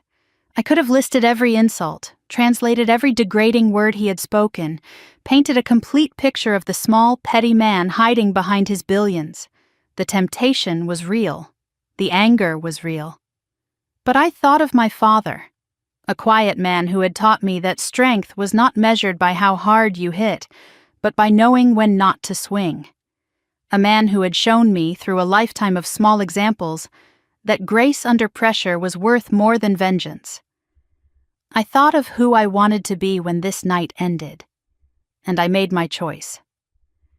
I didn't come here tonight to prove anything, I said, my voice carrying across the silent room. I came to celebrate my sister's engagement. I looked at Alexander, meeting his shell-shocked gaze with composure. I have no interest in humiliating you, Alexander. You've done that yourself. A pause. Then, softer. I'm going to get some air. When I come back, I hope we can all remember why we're actually here. I turned and walked toward the terrace doors. Not fleeing, not retreating, choosing to exit with the dignity he had tried to strip from me. The room watched me go. There was no satisfaction in my posture, no triumph in my stride. Just a woman who had proven her worth and did not need applause to confirm it. That restraint, I would learn later, impressed the room more than any finishing blow could have. Henrik Lindberg nodded slowly as I passed, and in his eyes I saw the recognition of a decision made. Whatever he had been considering about Emily Carter, my choice to walk away with grace had settled it. I reached the terrace doors. My hand touched the cool metal of the handle. I was almost free. Then Alexander's voice cut through the silence. "Don't you dare walk away from me." The words were loud, desperate, ugly, stripped of all the polish and charm that had defined him throughout the evening. I turned back. Alexander was striding toward me, finger pointing like a weapon. His face was contorted with rage, the mask completely shattered now, revealing the petulant, wounded creature beneath. "You think you can embarrass me in my own party and just leave?" He stopped a few feet away, chest heaving, eyes wild with something that looked almost like panic. "You planned this. You came here to sabotage me." The accusation was irrational, wild, the desperate flailing of a man watching his carefully constructed world collapse around him. He turned to the room, seeking allies he no longer had. "Don't you see what she's doing? She's trying to ruin the Lindbergh deal." His voice rose, cracking at the edges. She probably researched everything, memorized phrases to make herself look smart. He was grasping now, spinning narrative from thin air, trying to rewrite what everyone had just witnessed. This isn't about language, this is corporate espionage. A few guests shifted uncomfortably. Accusations like that carried weight in this world. Even false ones could cause damage.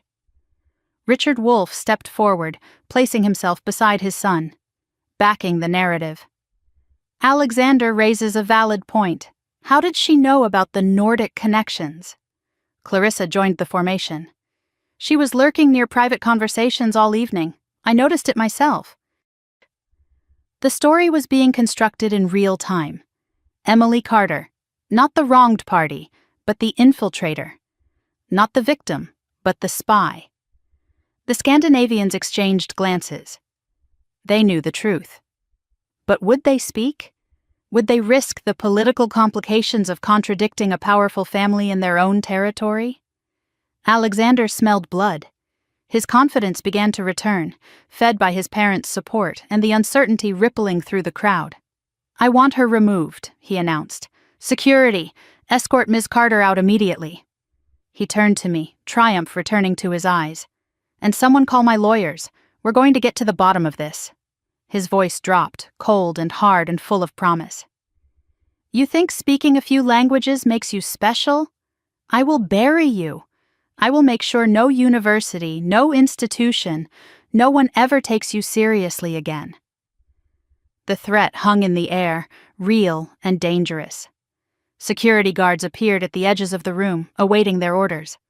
My mother sat frozen in terror. Megan stood paralyzed between her fiancé and her sister. And I stood alone, facing a billionaire's fury with nothing but the truth on my side. Then a voice cut through the chaos. Clear, calm, absolute. "Mr. Wolf." Henrik Lindberg had not sat back down after his applause. He stood near the head table, his posture relaxed, his expression carved from Arctic ice. "I think you should stop talking now." Alexander wheeled toward him. "Henrik, I told you, this is a family." "I know exactly what this is," Lindberg interrupted. His voice was soft but carried the weight of empires. "And I know exactly who she is." He began walking toward the center of the room, each step measured and deliberate. "Which is more than I can say for you." He reached into his jacket pocket and withdrew a folded document. His eyes found mine for just a moment, and I saw something there that looked almost like respect. Then he turned to face Alexander Wolf. "Before you destroy this woman, Mr. Wolf, perhaps you should know who you're actually dealing with."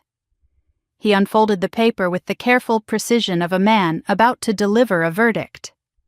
"Allow me to introduce Dr. Emily Carter, my former research assistant at Uppsala, co-author of the Lindberg Protocol on Nordic Trade Language Standards, and the reason half the contracts your company uses are legally enforceable in Scandinavian markets." The words landed like a bomb in the center of the room. Co-author of the Lindberg Protocol.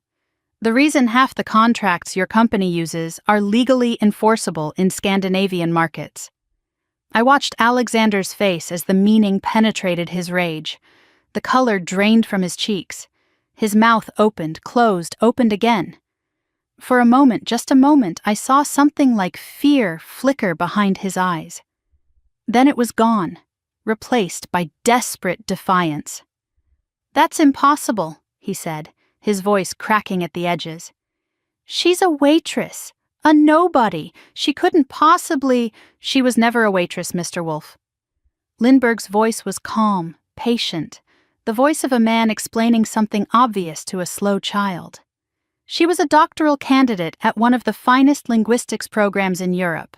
She left that program to care for her family, a sacrifice you clearly cannot comprehend."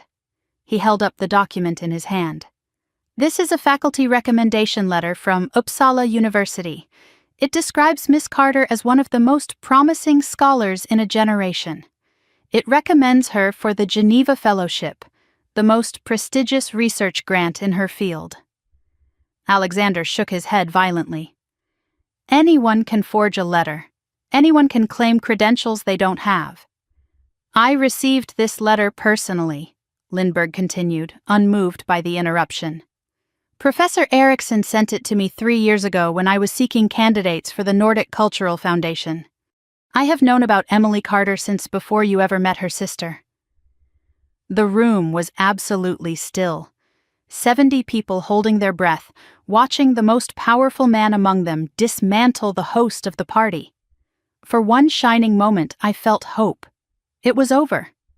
Lindberg had spoken. The truth was out. Alexander would have to accept defeat. I should have known better. Alexander's expression shifted. The fear calcified into something harder, colder, the look of a cornered animal deciding to attack rather than submit. "Henrik?" His voice changed, becoming almost reasonable, almost calm. With all due respect, this is a family matter. Whatever credentials this woman may or may not have, she came here tonight with an agenda. Lindbergh's eyes narrowed. Did she? She knew about our deal. She researched Nordic languages specifically to infiltrate this evening.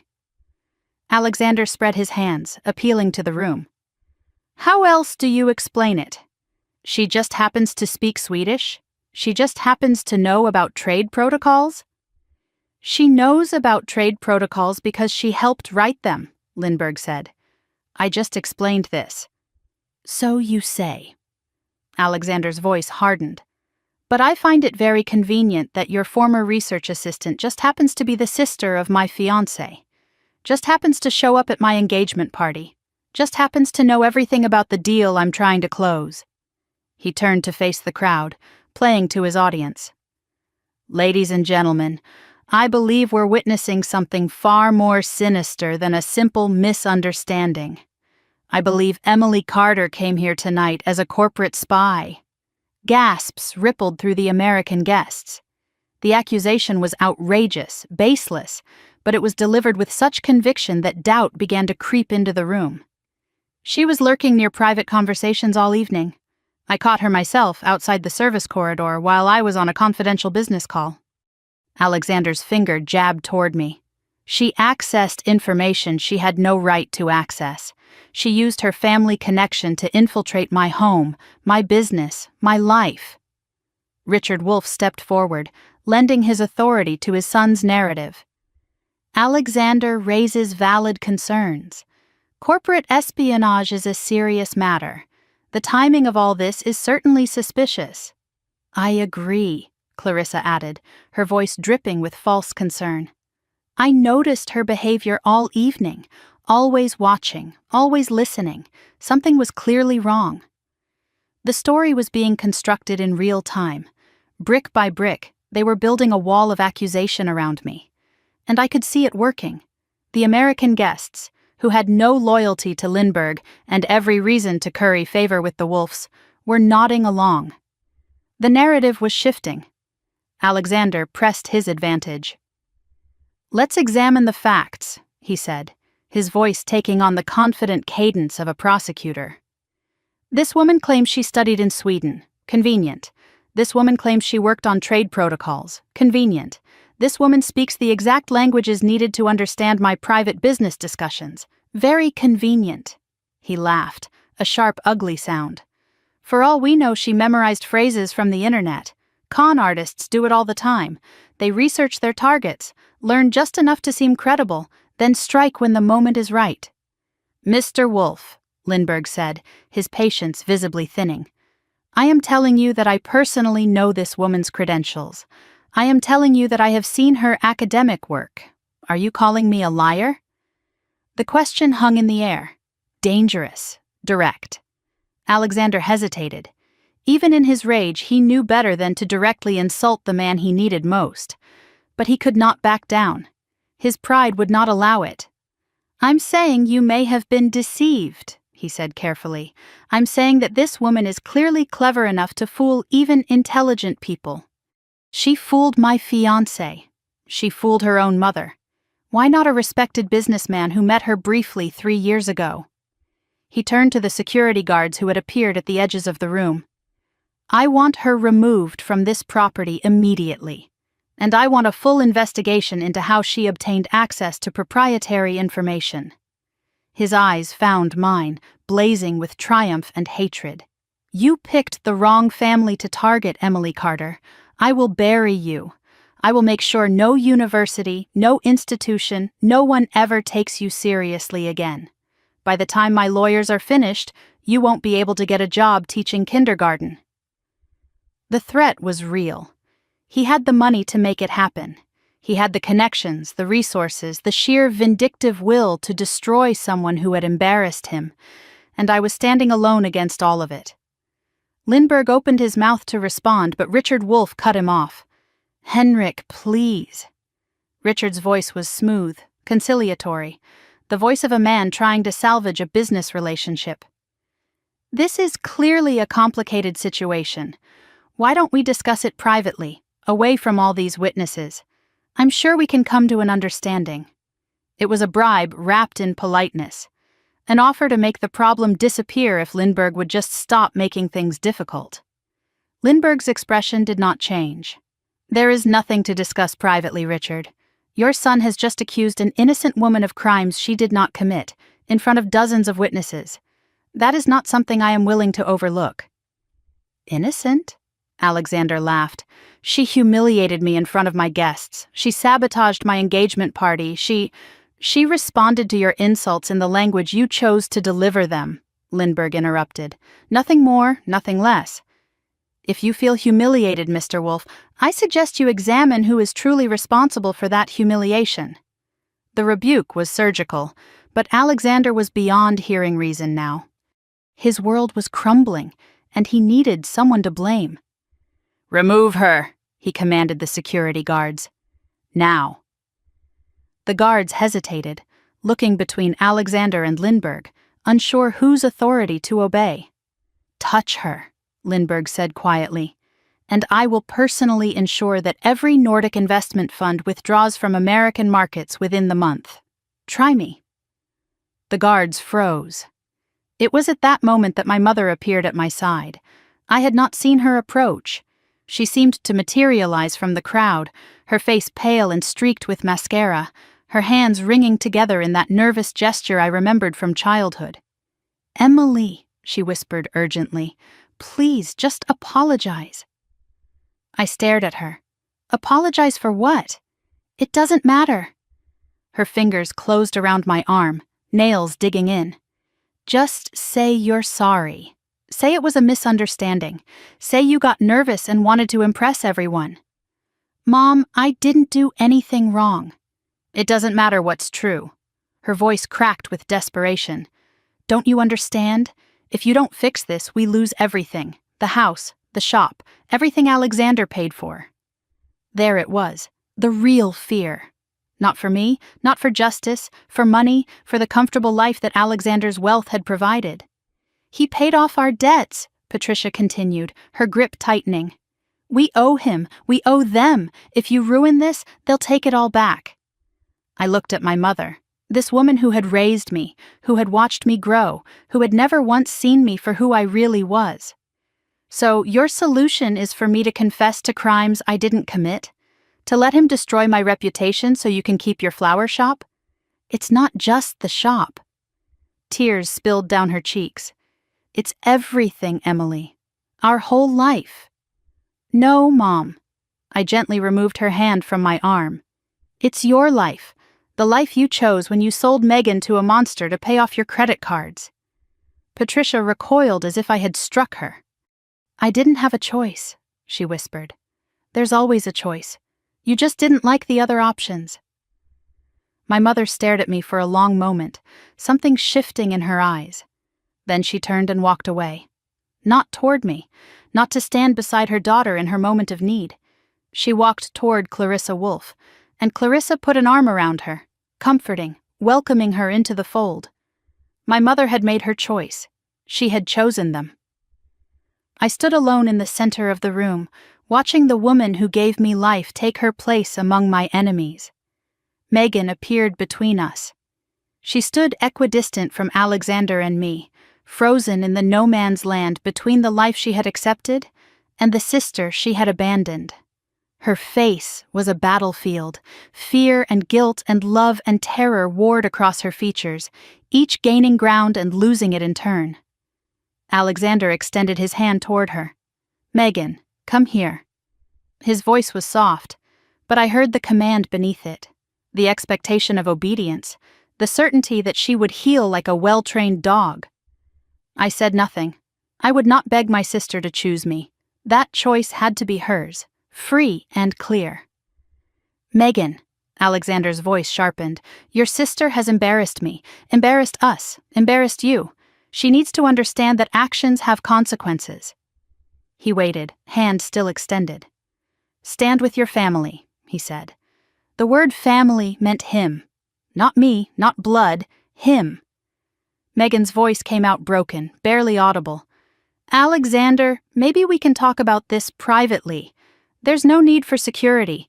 Emily didn't mean what? He cut her off, his patience snapping. To humiliate me in front of investors? In front of my colleagues? In front of Henrik Lindbergh? His voice dropped to something cold and dangerous. Choose carefully, Megan. The threat was unmistakable. Side with your sister and you lose everything too. Megan looked at me. Her eyes were full of apology, of anguish, of helplessness. I could see her struggling, fighting against the invisible chains that bound her. But she did not move toward me. She did not move toward Alexander either. She simply stayed, paralyzed, neutral, absent. And in her stillness I saw the answer. Megan would not fight for me. She never had. She never would. I understood now with perfect clarity. 3 years ago, she had called me home. I had given up everything. And tonight, when it mattered most, she could not even take a step in my direction. The grief was enormous, but so was the clarity. I was alone. I had always been alone, and maybe that was okay. Alexander smiled at Megan's silence. He had won. She had not chosen me. In his world, that was the same as choosing him. Remove her, he ordered the guards again. 2 security men moved toward me. Professional, expressionless, hands ready to grip my arms and escort me out like a criminal. The room watched, some uncomfortable, some entertained, some ashamed. Any last words? Alexander asked, savoring his victory. Before you're escorted out like the fraud you are? He wanted me to beg, to cry, to crumble. He wanted proof that he had won, that his power was absolute, that a woman with nothing could never stand against a man with everything. I looked at him. Really looked at him. Past the expensive suit and the billions in his bank account and the security guards waiting to drag me away. I saw what he was. A man so terrified of inadequacy that he needed to destroy anyone who revealed it. A man who measured his worth in other people's submission. A man who would spend his entire life chasing a sense of value he would never find. I almost felt sorry for him. I came here tonight for my sister, I said. My voice was quiet but steady. Not for you, not for your money, not for your approval. I straightened my spine and met his gaze without flinching. You insulted me in a language you assumed I couldn't understand. That was your choice. I responded in kind. That was mine. I took a breath. I have nothing to apologize for, and I have nothing to fear from you. My voice carried across the silent room. Do what you want. I will not break for your satisfaction. The silence that followed was absolute. Even the guards hesitated, uncertain. For one moment, Alexander looked almost afraid. Then his face hardened. Get her out of... Enough! The word cut through the room like a blade. Henrik Lindbergh had moved while everyone was focused on me. He stood now at the center of the floor, his posture relaxed, his expression carved from ice. That is quite enough, Mr. Wolf. Alexander whirled toward him. Henrik, I told you this is... I know exactly what this is. Lindbergh's voice was quiet, but carried the weight of continence. And I know exactly who she is, which is more than I can say for you. He reached into his jacket and withdrew another document. This one was thicker, bound, official. Before you destroy this woman, he said, perhaps you should understand what you're actually destroying. He looked at me, and in his eyes I saw something I had not expected to find. Respect. Then he turned to face the room. Allow me to explain exactly who Emily Carter is, and exactly what she has done for the very business you claim she's trying to sabotage. Lindbergh held the document where everyone could see it. The paper was thick, official, bearing the letterhead of Uppsala University and the formal stamps of European academic institutions. Even from where I stood, I could see that it was not something hastily produced or easily forged.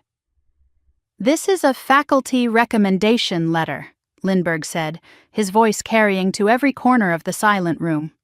Written by Professor Erik Eriksson, chair of the Department of Scandinavian Languages at Uppsala University, It is dated 3 years ago, addressed to the selection committee of the Geneva Fellowship. He paused, letting the weight of the institution settle over the crowd. Even those who had never heard of the Geneva Fellowship could sense its significance from his tone. "Allow me to read a portion." He adjusted his glasses and began to recite. Miss Carter demonstrates extraordinary aptitude in medieval Scandinavian linguistics. Her work on semantic evolution in Nordic legal texts is groundbreaking. Her analysis of the older Vestgota law has already been cited by scholars across 3 continents. He looked up at the room, then at Alexander. Groundbreaking, not adequate, not promising, groundbreaking. He continued reading. "She is, without reservation, the finest student I have supervised in 30 years. Her departure from our program would be a significant loss to the field of linguistic scholarship." The words landed like stones in still water. Ripples of reaction spread through the crowd, murmurs, shifting postures, the recalculation of everything they had assumed about the woman in the modest dress. I stood frozen, hearing my former life described by someone I had never met speaking about a letter I had never read. Professor Erickson had believed in me that much, had fought for me that much, and I had walked away without ever knowing. The grief of what I had lost, mixed with the unexpected validation of what I had been. My eyes stung, but I would not cry, not here, not now. Alexander's face had gone through several transformations during Lindbergh's reading: confusion, doubt, horror. Now it settled into desperate defiance. "That letter could be fabricated," he said, his voice lacking its earlier conviction. "Anyone can forge academic credentials. It doesn't prove anything." Lindbergh's eyebrow rose a fraction of an inch. "Fabricated? I received this letter personally, Mr. Wolf. Professor Erickson sent it to me when I inquired about promising candidates for a research position at the Nordic Cultural Foundation." He folded the letter carefully and returned it to his pocket. "I have known about Emily Carter for 3 years. I was disappointed when she withdrew from consideration. The academic world lost one of its brightest minds." His eyes found mine for a moment. "Now I understand why she left. Family obligations, sacrifice, concepts you seem unfamiliar with." Alexander shook his head, grasping for purchase on a narrative that was slipping away from him. "Fine. She was a good student. That still doesn't explain how she knew about my business dealings, how she knew about the Nordic protocols." "Ah," Lindbergh reached into his jacket again. "I was hoping you would ask about that." He produced a second document. This one was bound, thicker, more official-looking. The cover bore a title I recognized instantly, though I had not seen it in 3 years. "The Lindbergh Protocol, Standardized Language Framework for Nordic American Trade Agreements." "Do you recognize this, Mr. Wolf?" Alexander's face went pale. "That's the framework we use for our Scandinavian contracts." "Correct. Every Nordic deal your company has signed in the past 2 years relies on this protocol. The language standards, the terminology definitions, the cross-border legal interpretations, all of it flows from this document." Lindbergh opened the report to the first page. "Allow me to read the authorship credits." His voice was almost gentle now, the gentleness of a man delivering a killing blow.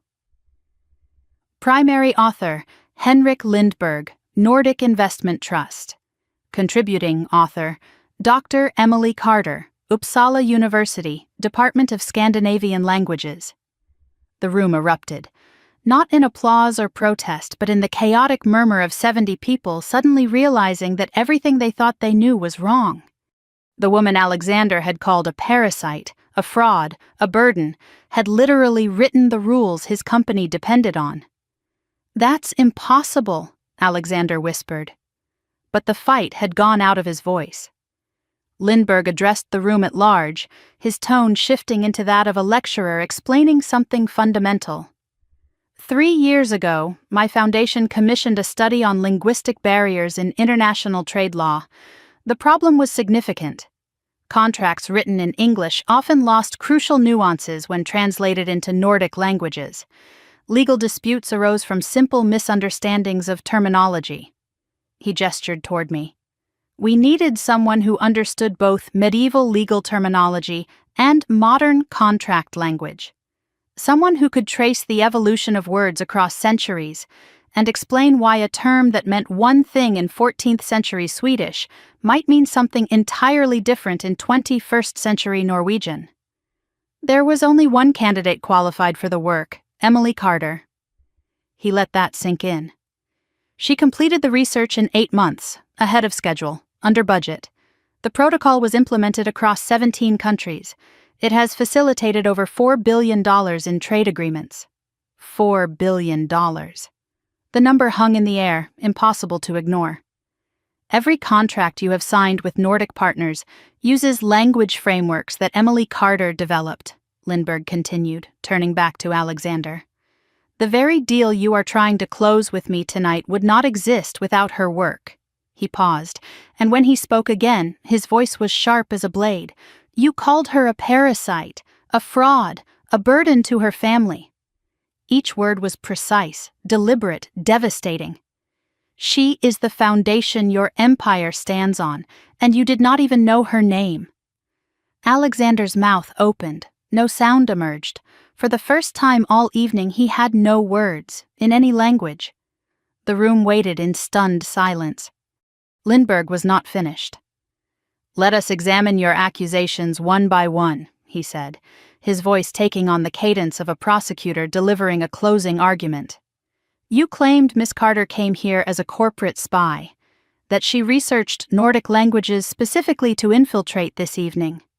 He shook his head slowly. "She speaks Swedish because she lived in Sweden for 2 years, studying at one of the world's finest universities. She speaks Norwegian and Danish because those languages are part of the same linguistic family, and any serious scholar of Scandinavian linguistics masters all 3. He turned to the room. "She did not research these languages to spy on you, Mr. Wolf. She mastered them years before she ever heard your name." Alexander tried to interject, but Lindberg continued without pause.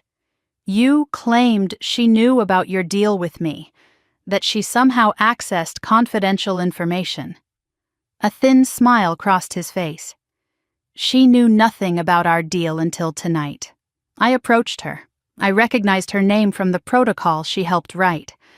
I was curious whether the brilliant scholar I had read about was the same woman your fiancé's sister turned out to be." He looked at me. "I found that she was. And I found something else as well. I found a woman who had given up everything for her family, who had sacrificed her career, her fellowship, her entire future because her sister called and said she needed help." His voice softened. "Miss Carter did not come here to sabotage you.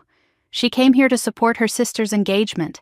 The only reason she is standing in this room is because she loves her family more than she loves herself." He turned back to Alexander. "Can you say the same?" The silence that followed was absolute. "You called her a fraud," Lindberg continued. "You suggested her credentials were fabricated. Memorized from YouTube, I believe you said." His contempt was barely concealed now. "Miss Carter's dissertation research is cited in 14 academic journals. Her work is used by 3 Scandinavian governments. The language standards she developed are taught in universities across Europe." He stepped closer to Alexander. "She is not a fraud, Mr. Wolf. She is one of the most accomplished young linguists in her field. The only fraud in this room is the man who pretended 3 months of language classes made him an expert." The words hit like physical blows. Alexander flinched with each one. "You called her pathetic, failed, a burden to her family." Lindberg's voice went quiet, but it carried further than any shout. "Miss Carter left Uppsala at the height of her career. She gave up the Geneva Fellowship, an opportunity most scholars would sacrifice anything for, because her sister called and said she was needed." He looked at Megan, still frozen between worlds, then at Patricia, standing with the Wolfs. "She sacrificed everything for the people in this room, and this is how they repay her." The observation hung in the air, an indictment of everyone who had failed me. "I have heard enough accusations tonight," Lindberg said finally. "Now let me offer one of my own." His eyes locked on Alexander. "You, Mr. Wolf, are a bully, a petty, insecure man who tears others down because you cannot build yourself up. You thought you were exposing her tonight. Instead, you exposed yourself. Richard Wolff's face had gone from gray to purple during Lindbergh's speech. He had been watching his son's reputation and his company's future disintegrate in real time. When Lindbergh finished, Richard stepped forward, but not to support Alexander. His expression was that of a man watching everything he had built collapse into rubble. Lindbergh turned to address the room at large. I came here tonight prepared to finalize a $200 million investment in Wolff Capital's Nordic expansion. The number sent a ripple through the crowd. $200 million. The kind of money that changed companies, changed lives. That investment is now withdrawn. Alexander lunged forward. Henrik, wait. Let's discuss this privately. Whatever you want, whatever terms. Lindbergh raised a hand, stopping him mid-sentence. There is nothing to discuss, Mr. Wolff. His voice was ice. I do not invest in companies led by men who humiliate women for sport. I do not partner with people who accuse innocent parties of crimes to cover their own embarrassment. And I certainly do not do business with anyone who treats the architect of our shared success as a servant. The words fell like hammer blows. The other Scandinavian delegates began to rise from their seats. One by one they moved toward the exit. A Swedish banker paused beside Lindbergh. We stand with Henrik. The Nordic consortium withdraws its interest. A Norwegian investor added his voice. Our firm as well. This behavior is unacceptable in any business context. The exodus was quiet but devastating. Hundreds of millions of dollars walking out the door. The future Alexander had been building evaporating before his eyes. You can't do this, Alexander said, his voice cracking. You need us. The American market. Lindbergh paused at the door. The American market has other partners, Mr. Wolff. Partners who understand that character matters more than capital. He nodded once, formally. Good evening. The Scandinavians filed out, leaving devastation in their wake. The door closed behind them with a soft click that somehow sounded like a thunderclap. The moment the Europeans were gone, Richard Wolff turned on his son. You arrogant fool. His voice was low but savage, cutting through the stunned silence. Do you have any idea what you've done? Alexander seemed to shrink before his father's fury. Dad, I didn't know. You didn't know because you didn't care to know. Richard's voice cracked like a whip. You never research. You never prepare. You just assume you're the smartest person in every room you enter. He advanced on his son, finger jabbing. 200 million, gone. Because you couldn't control your ego for one evening. The Nordic expansion was our future, our legacy. And you threw it away to insult a woman who turned out to be the foundation of our entire Scandinavian operation. Father, please. Well, tonight you weren't the smartest person in the room. Richard's voice dropped to something cold and final. Tonight you weren't even close. He turned to the remaining guests, attempting damage control. I apologize for this spectacle. The Wolff family will be reviewing our internal processes. Please enjoy the rest of the evening. But the damage was done. Phones were out. People were texting, recording, documenting. By morning, this would be on every financial gossip site in Manhattan. The story of how Alexander Wolff destroyed a $200 million deal by insulting his future sister-in-law. Clarissa Wolff stood apart from her husband and son, watching the destruction with cold, calculating eyes. She did not move to comfort Alexander. She did not defend him.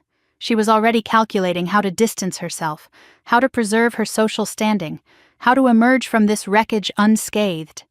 Even his mother would not protect him now. Alexander stood alone in the center of the room. His father had turned against him. His mother had abandoned him. His investors had fled.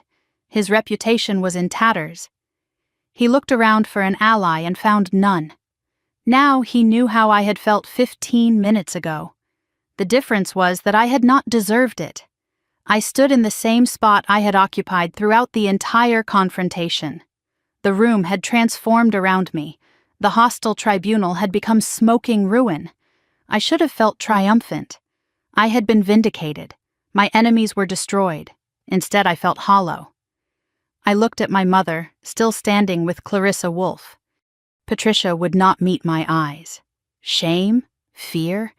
I could not tell anymore. I was not sure I cared. I looked at Megan, still frozen between worlds. My sister's face was wet with tears, but she had not moved toward me. Not even now, not even after everything. The victory was real, but so was the loss. I had proven my worth, and I had lost my family doing it. Victoria Chen appeared beside me, moving quietly through the thinning crowd. "That was quite a night," she said, her voice carefully neutral. "Is it over?" "The immediate crisis, yes." She shrugged slightly. "The aftermath, that's just beginning." She pressed a card into my hand. "My direct line. You're going to need a lawyer who isn't afraid of the wolves." She disappeared into the crowd before I could respond. I looked at the card in my hand, then at the ruins of the party around me. I had come here invisible. I was leaving something else entirely. Vindicated? Victorious? Neither word felt right. I had come here for my sister. I was leaving without her. I had proven my worth. I had lost my family. Was that winning? A hand touched my arm. I turned, expecting another stranger, another business card, another complication. Instead, I found Megan. My sister stood before me, tear-streaked and trembling, but finally moving toward me instead of away. "Emily," she whispered, her voice breaking. "I'm so sorry. I'm so sorry." And for the first time all night, I did not know what to say. Megan stood before me, and for a moment I did not recognize her. The polished fiancé, the perfect accessory. The woman who had spent the entire evening performing a role she had been trained to play was gone. In her place was my little sister, tear-streaked, trembling, makeup ruined, looking at me with eyes that held nothing but raw, desperate truth. "Emily," she whispered again, "I'm so sorry." I did not move immediately. Part of me wanted to embrace her, to forgive instantly, to pretend that the years of distance and the wounds of this evening could be erased with a single apology. But another part remembered. The bathroom where she had accused me of jealousy. The frozen silence when Alexander attacked me. The paralysis when I needed her most. "Sorry for what, Megan?" My voice was not cold, just careful. I needed to know which wound she was apologizing for. There were so many to choose from. Her hands twisted together, that nervous gesture I remembered from our childhood. "For everything. For tonight. For letting him treat you like that." She swallowed hard. "For 3 years ago. For calling you home. For not telling you why I really needed you." Something shifted in my chest. "What do you mean, really needed you?" Megan's eyes dropped to the floor. When she spoke, her voice was barely audible. "I was already with Alexander then. We'd been together for 6 months." She took a shaky breath.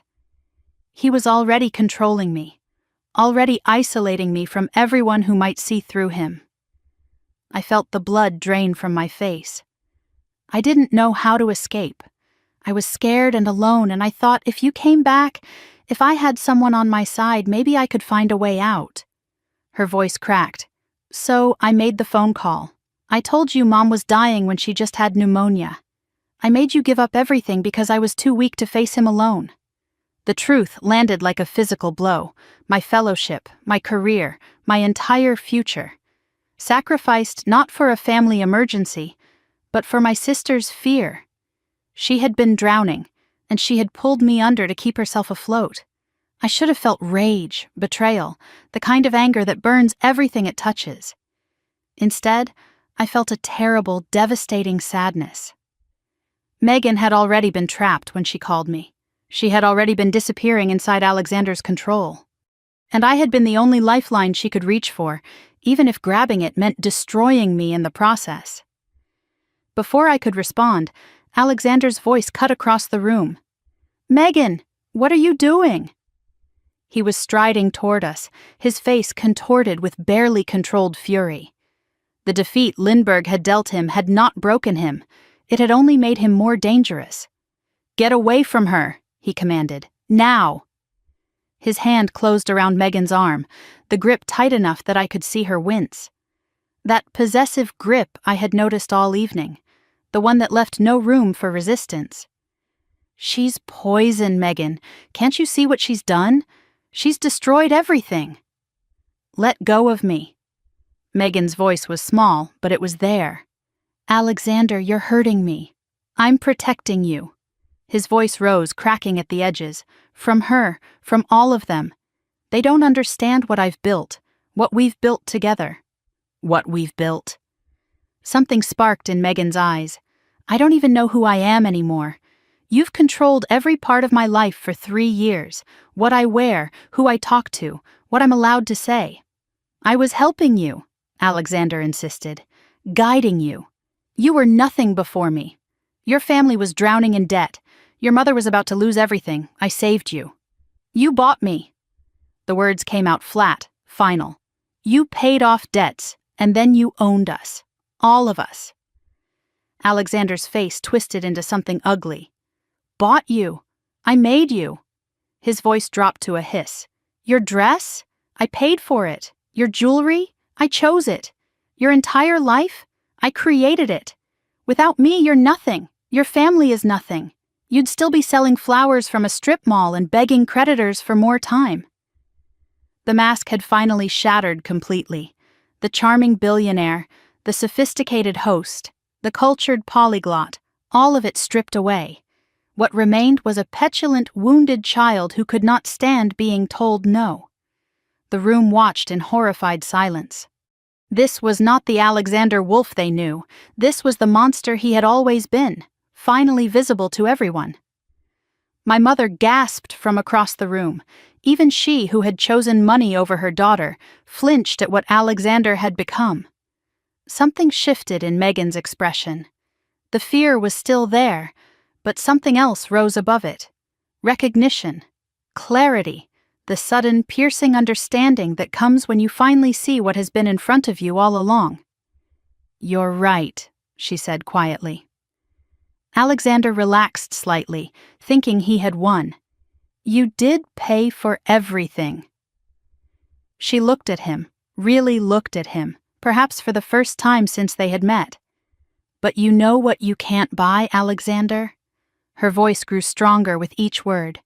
You can't buy my sister's forgiveness, though God knows I don't deserve it. She pulled her arm from his grip with a sharp, sudden motion. He stumbled, caught off guard. You can't buy respect, not real respect, the kind that Henrik Lindbergh just walked out the door with. She straightened her spine, assuming a posture I had not seen from her all evening. The posture of a woman who had finally stopped being afraid. And you can't buy me, not anymore. She looked down at her hand, at the engagement ring that had been weighing on her finger all night. The massive diamond that had represented everything she thought she wanted, and everything she had been afraid to lose. Slowly, deliberately, she slid it off. I've been so scared, she said, more to herself than to anyone else. Scared of losing the money, the status, the life I thought I wanted. She looked at me. But I've already lost something more important. I almost lost my sister. I almost lost myself. She held the ring out to Alexander. I don't want this anymore. I don't want any of it. Alexander stared at the ring like it was a snake. His hands were shaking. His face had gone a mottled purple. You're making a mistake, he said, his voice trembling. You'll regret this. You'll come crawling back when you realize what you've given up. Megan set the ring on the nearest table with a soft click that somehow sounded like a door closing. No, she said. I won't. She turned her back on Alexander Wolf and walked to my side. She took my hand, her fingers cold and trembling but determined. We stood together. Sisters. For the first time in 3 years, we were on the same side.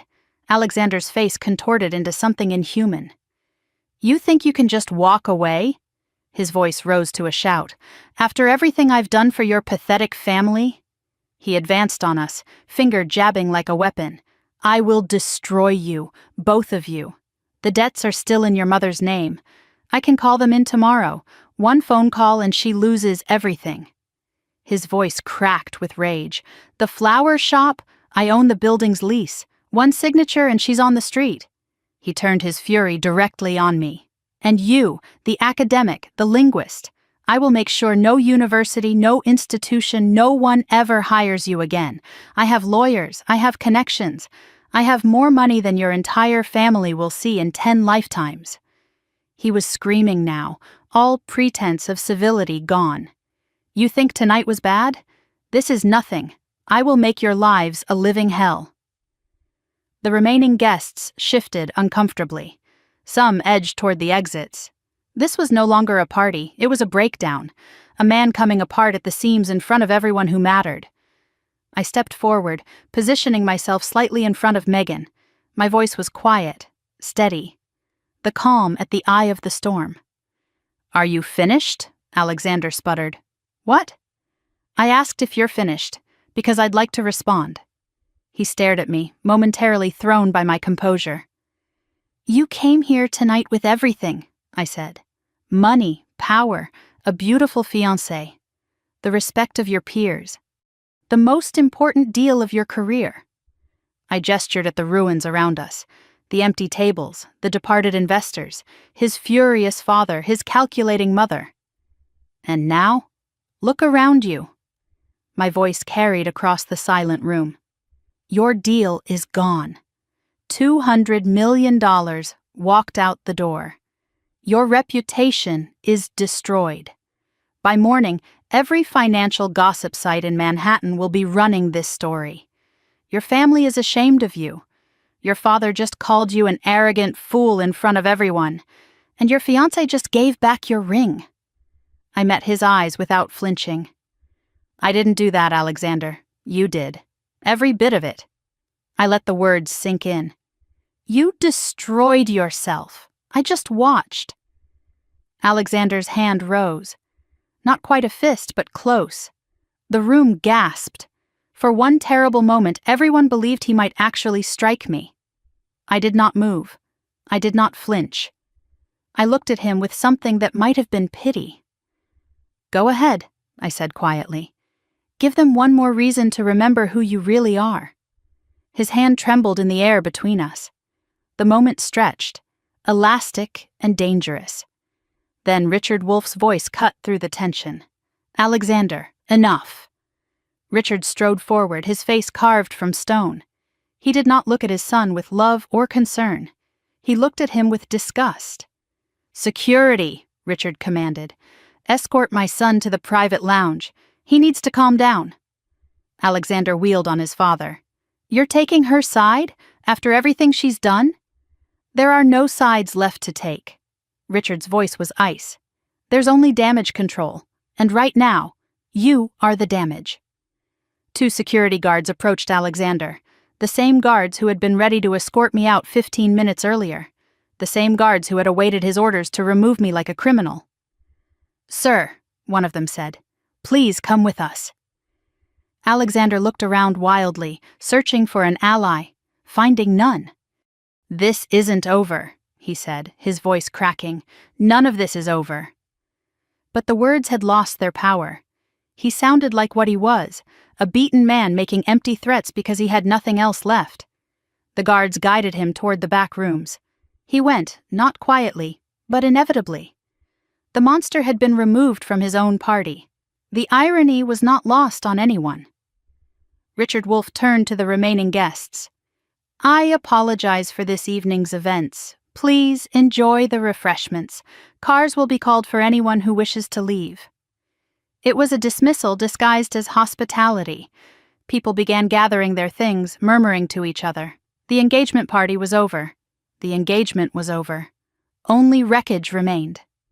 Clarissa Wolff approached my mother with calculated purpose. Her voice was crisp, businesslike.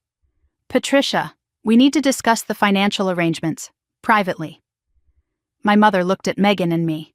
For one moment I thought she might stay, might finally choose her daughters over her debts. Then she followed Clarissa toward the private rooms, like a woman walking to her own sentencing. I watched her go and felt something close to peace. She had made her choice. She would have to live with it. Megan squeezed my hand. Should we go after her? No. I turned to face my sister. This is between Mom and them now. Megan's face crumpled with guilt. I did this. I brought Alexander into our family. I let him do all of this. Stop. I gripped her shoulders, forcing her to meet my eyes. You were a victim, too. We all were, in different ways. The only person responsible for Alexander's behavior is Alexander. How can you forgive me? Her voice broke.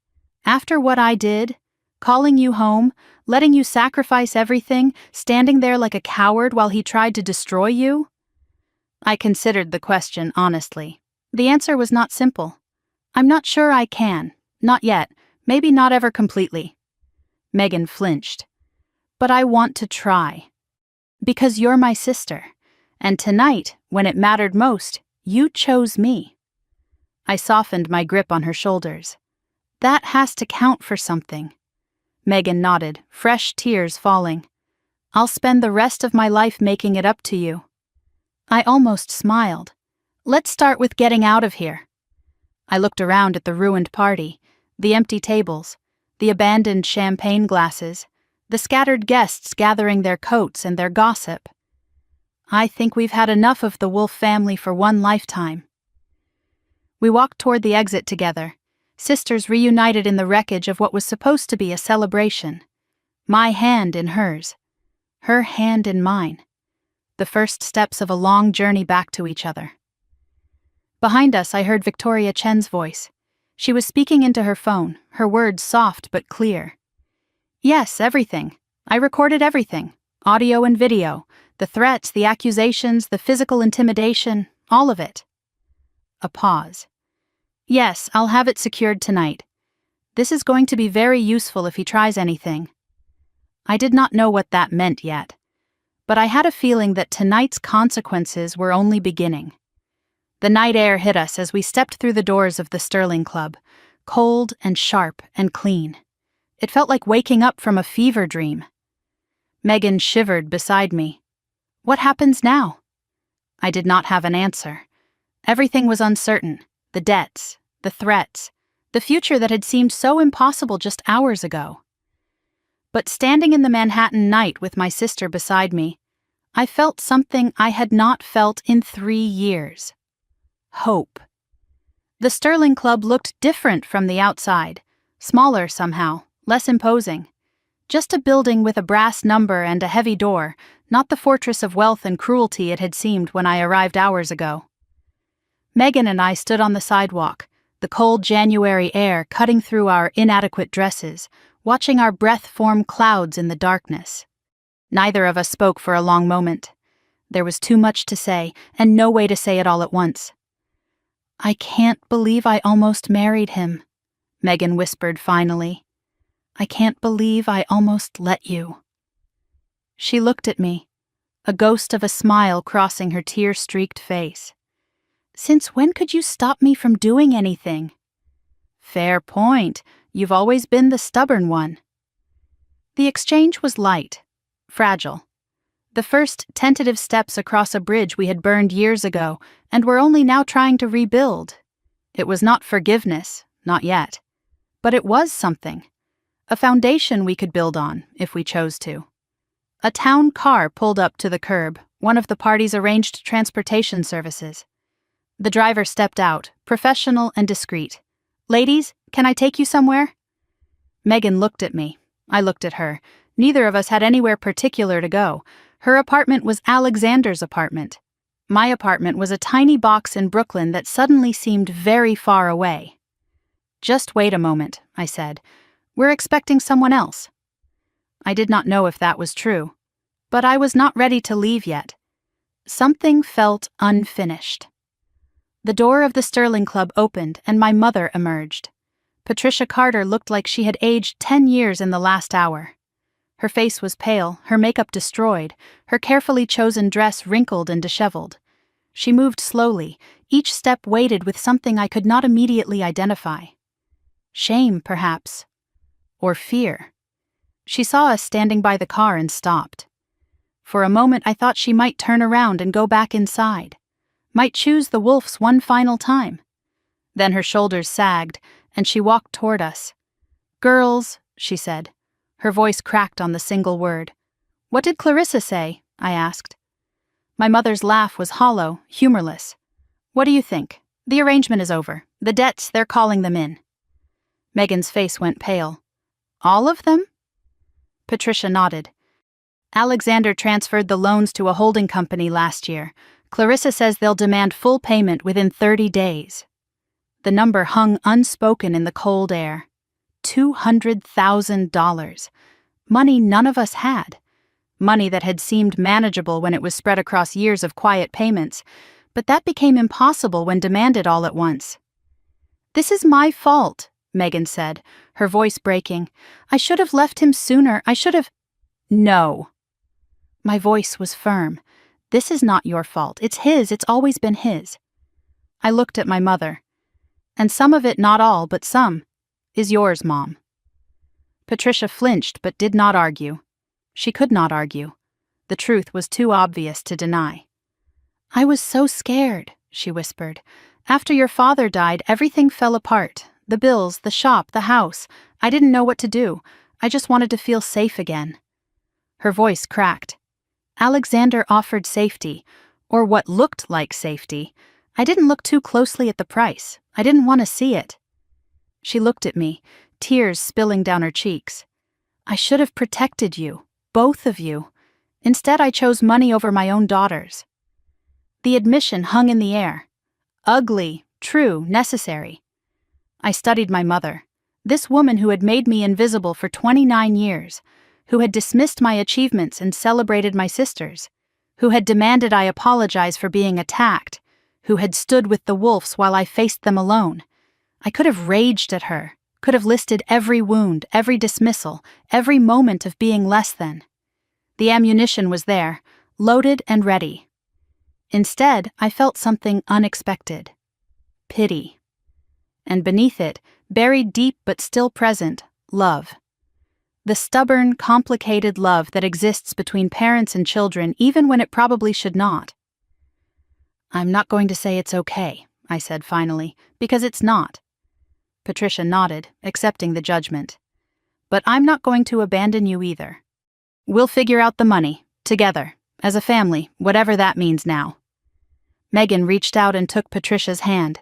Then she took mine. 3 women, connected for the first time in years. The circle was broken in places, but it was still a circle. We stood there in the cold, holding on to each other, and I felt something shift. Not healing, not yet. But the possibility of healing. The first fragile shoots of something that might, with time and care, grow into something real. "Okay," I said. "Let's figure this out."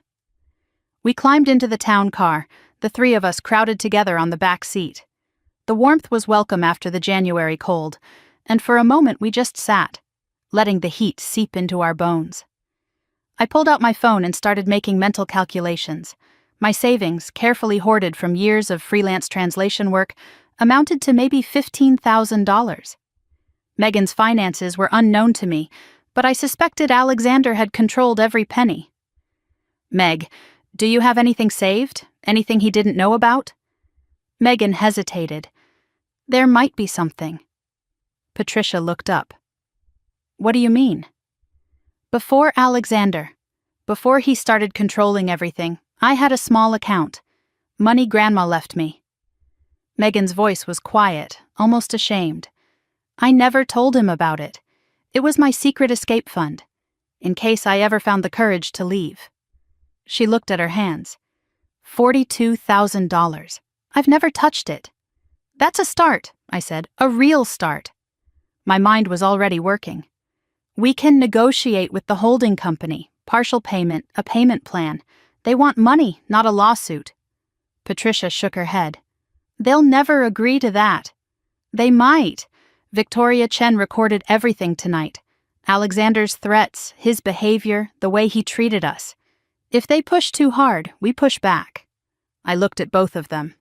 Alexander can't afford more scandal, not after what happened tonight. By morning, every financial outlet in the city will be running this story. The last thing he needs is a public legal battle where all those recordings come out.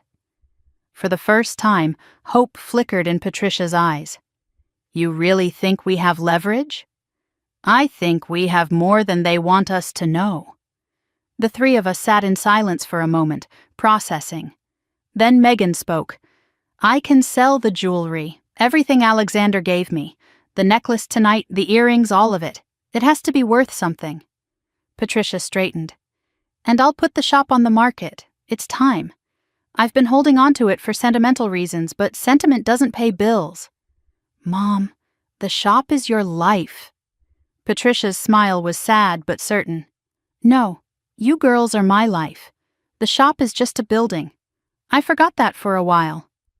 The words were small reparations, insufficient to heal everything that had been broken between us. But they were sincere, and that mattered. A knock on the car window startled all of us.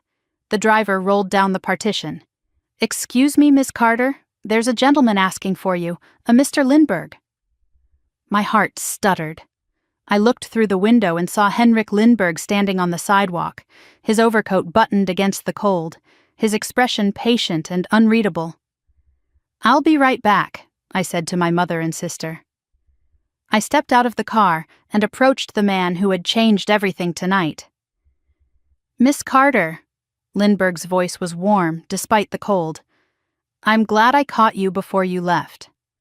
Mr. Lindbergh, I don't know how to thank you for what you did in there. You don't need to thank me, I simply told the truth. He studied me with those sharp, assessing eyes. What you did tonight took remarkable courage. Standing alone against that room, refusing to break even when everyone expected you to, that kind of strength is rare. I just told the truth, too. No. He shook his head slowly. You did far more than that. You stood alone against a room that wanted you to fall, and when you won, you chose grace over revenge. That combination, strength and mercy, is exceedingly rare and exceedingly valuable. He reached into his coat pocket and withdrew an envelope. I mentioned earlier that my foundation is opening a new division here in New York, the Nordic Cultural Institute.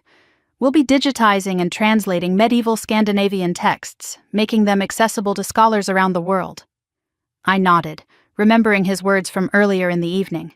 It felt like a lifetime ago. We need a director of linguistic research, someone who understands the old languages and the modern applications, someone who can bridge centuries of evolution and explain why it matters. He held out the envelope. I would like that person to be you. My hands trembled as I took the envelope. Inside was a formal offer letter on foundation letterhead, my name printed clearly at the top. My eyes found the salary line, and my breath caught. $175,000, full benefits, medical, dental, retirement matching, start date flexible whenever I was ready. I could barely breathe. There's something else, Lindbergh said. The Institute has a partnership with Uppsala University, full research privileges, access to archives, collaborative projects with the faculty there. He paused, letting the implications sink in. If you wish, you could complete your doctorate. We would support that entirely. I looked up from the letter, my eyes stinging. Why? My voice came out rough, unsteady. Why are you doing this for me? Lindbergh's expression softened. Because 3 years ago, the academic world lost one of its brightest minds. A young woman with extraordinary talent walked away from everything she had built, everything she had earned, because her family needed her. He met my eyes. Tonight, I have the opportunity to give her back, to give her the life she deserves. The life she earned. He smiled, and for the first time it reached his eyes.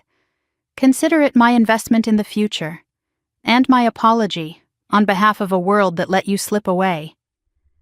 I clutched the envelope like a lifeline. 3 hours ago, I had been invisible. Now I was holding the keys to everything I had ever wanted, everything I had thought I had lost forever. I don't know what to say. Say nothing tonight. His voice was gentle. Read the offer, think about it, talk to your family. He glanced toward the car where Megan and Patricia waited.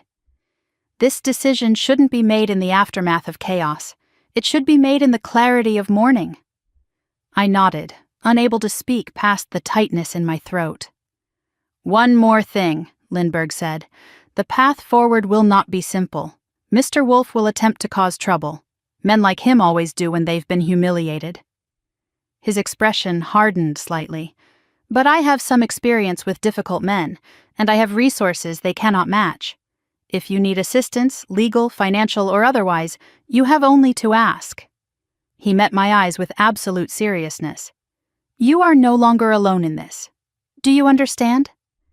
I nodded again. This time I found my voice. Thank you, Mr. Lindbergh, for everything. Henrik. He extended his hand and I shook it. Please, we are colleagues now, are we not? A small smile crossed my face. The first genuine smile of the entire evening. I suppose we are. Lindbergh nodded once, formally. Then he turned to walk away. He paused at the corner and looked back. Uppsala remembers Miss Carter, and now, so will the world. Then he was gone, disappearing into the Manhattan night, leaving me standing on the sidewalk with an envelope that contained my future.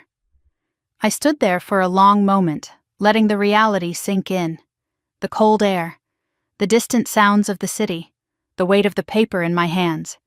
For 3 years, I had been surviving, paying bills, treading water, forgetting who I was, accepting that the life I had wanted was gone forever. Now, suddenly I remembered. I was Emily Carter, scholar, linguist, survivor. And my story was not over. It was just beginning. I walked back to the car and climbed inside. Megan and Patricia looked at me with curious, hopeful expressions. What was that about? Megan asked. I looked at the envelope in my hands, then at my family.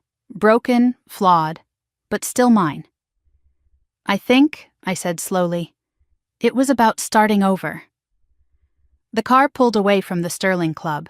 Behind us, the wreckage of an engagement party. Ahead of us, uncertainty, challenges, a mountain of debt. But somehow the future felt lighter than the past. No one spoke for several blocks.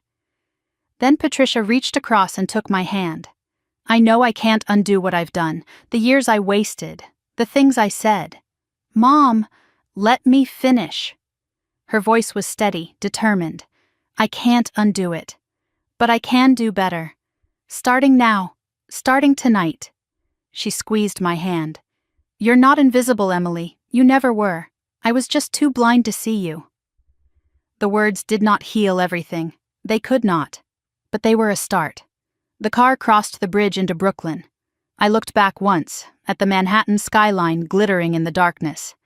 Then I turned forward. Whatever came next, I would face it as myself. Not invisible, not silent, not afraid, just Emily. And that was enough. My phone buzzed, a text message from an unknown number. But this one was different from the warning I had received at the start of the evening. The recording is secure. Call me Monday. We have work to do. VC Victoria Chen, the lawyer who had watched everything, the ally I had not known I had. I showed the message to Megan, who showed it to Patricia. What does that mean? My mother asked. It means we're not alone, I said. It means Alexander can threaten all he wants, but we have evidence, we have leverage. We have people willing to fight with us. Megan leaned her head against my shoulder. The night is over, she said quietly. I looked out the window at the city lights streaming past. No, I said. The night is over. But the reckoning has just begun. 3 months later, the morning light streamed through floor-to-ceiling windows overlooking Central Park. I sat at a mahogany desk in an office I still could not quite believe was mine, surrounded by bookshelves lined with medieval texts and the quiet hum of important work being done. On my desk, a nameplate I looked at every morning just to remind myself it was real. Dr. Emily Carter, Director of Linguistic Research. I was not technically a doctor yet. Henrik had insisted on the title anyway. You will earn it soon enough, he had said. Consider it an incentive. The office was modest by the standards of the Nordic Cultural Institute, but to me it felt like a palace. Cream-colored walls. A view of bare winter trees just beginning to show the first hints of spring. A desk large enough to spread out 14th century manuscripts without worrying about coffee stains. Everything I had dreamed of during those years in my tiny Brooklyn apartment, translating technical documents for grocery money. I was reviewing a newly digitized letter from a Swedish countess, circa 1793, when my assistant knocked on the door. "Dr. Carter, your sister is here for lunch." I smiled. Tuesday lunches with Megan had become a ritual over the past 3 months. A standing appointment neither of us would miss for anything. "Send her in." Megan appeared in the doorway, and for a moment I just looked at her. She was different now. Not just her clothes, which were simpler, chosen by her own hand rather than dictated by someone else's taste. It was her posture, the way she moved, the light in her eyes that had been extinguished for so long. She looked like my sister again, the real one, the one I had missed for 3 years. "Ready?" she asked, grinning. "Starving. Let's go." We walked to a cafe near the Institute, our usual spot. The conversation flowed easily now, no longer weighted by guilt and secrets and years of distance. Megan told me about her new job, an administrative position at a nonprofit that helped survivors of domestic abuse. The irony was not lost on either of us. "My therapist says I'm making progress," she said, picking at her salad. "Learning to trust my own decisions again, learning to recognize when someone is trying to control me." "And how does that feel?" She considered the question. "Terrifying and wonderful, mostly wonderful." I reached across the table and squeezed her hand. We did that a lot now. Small gestures of connection, rebuilding what had been broken one touch at a time.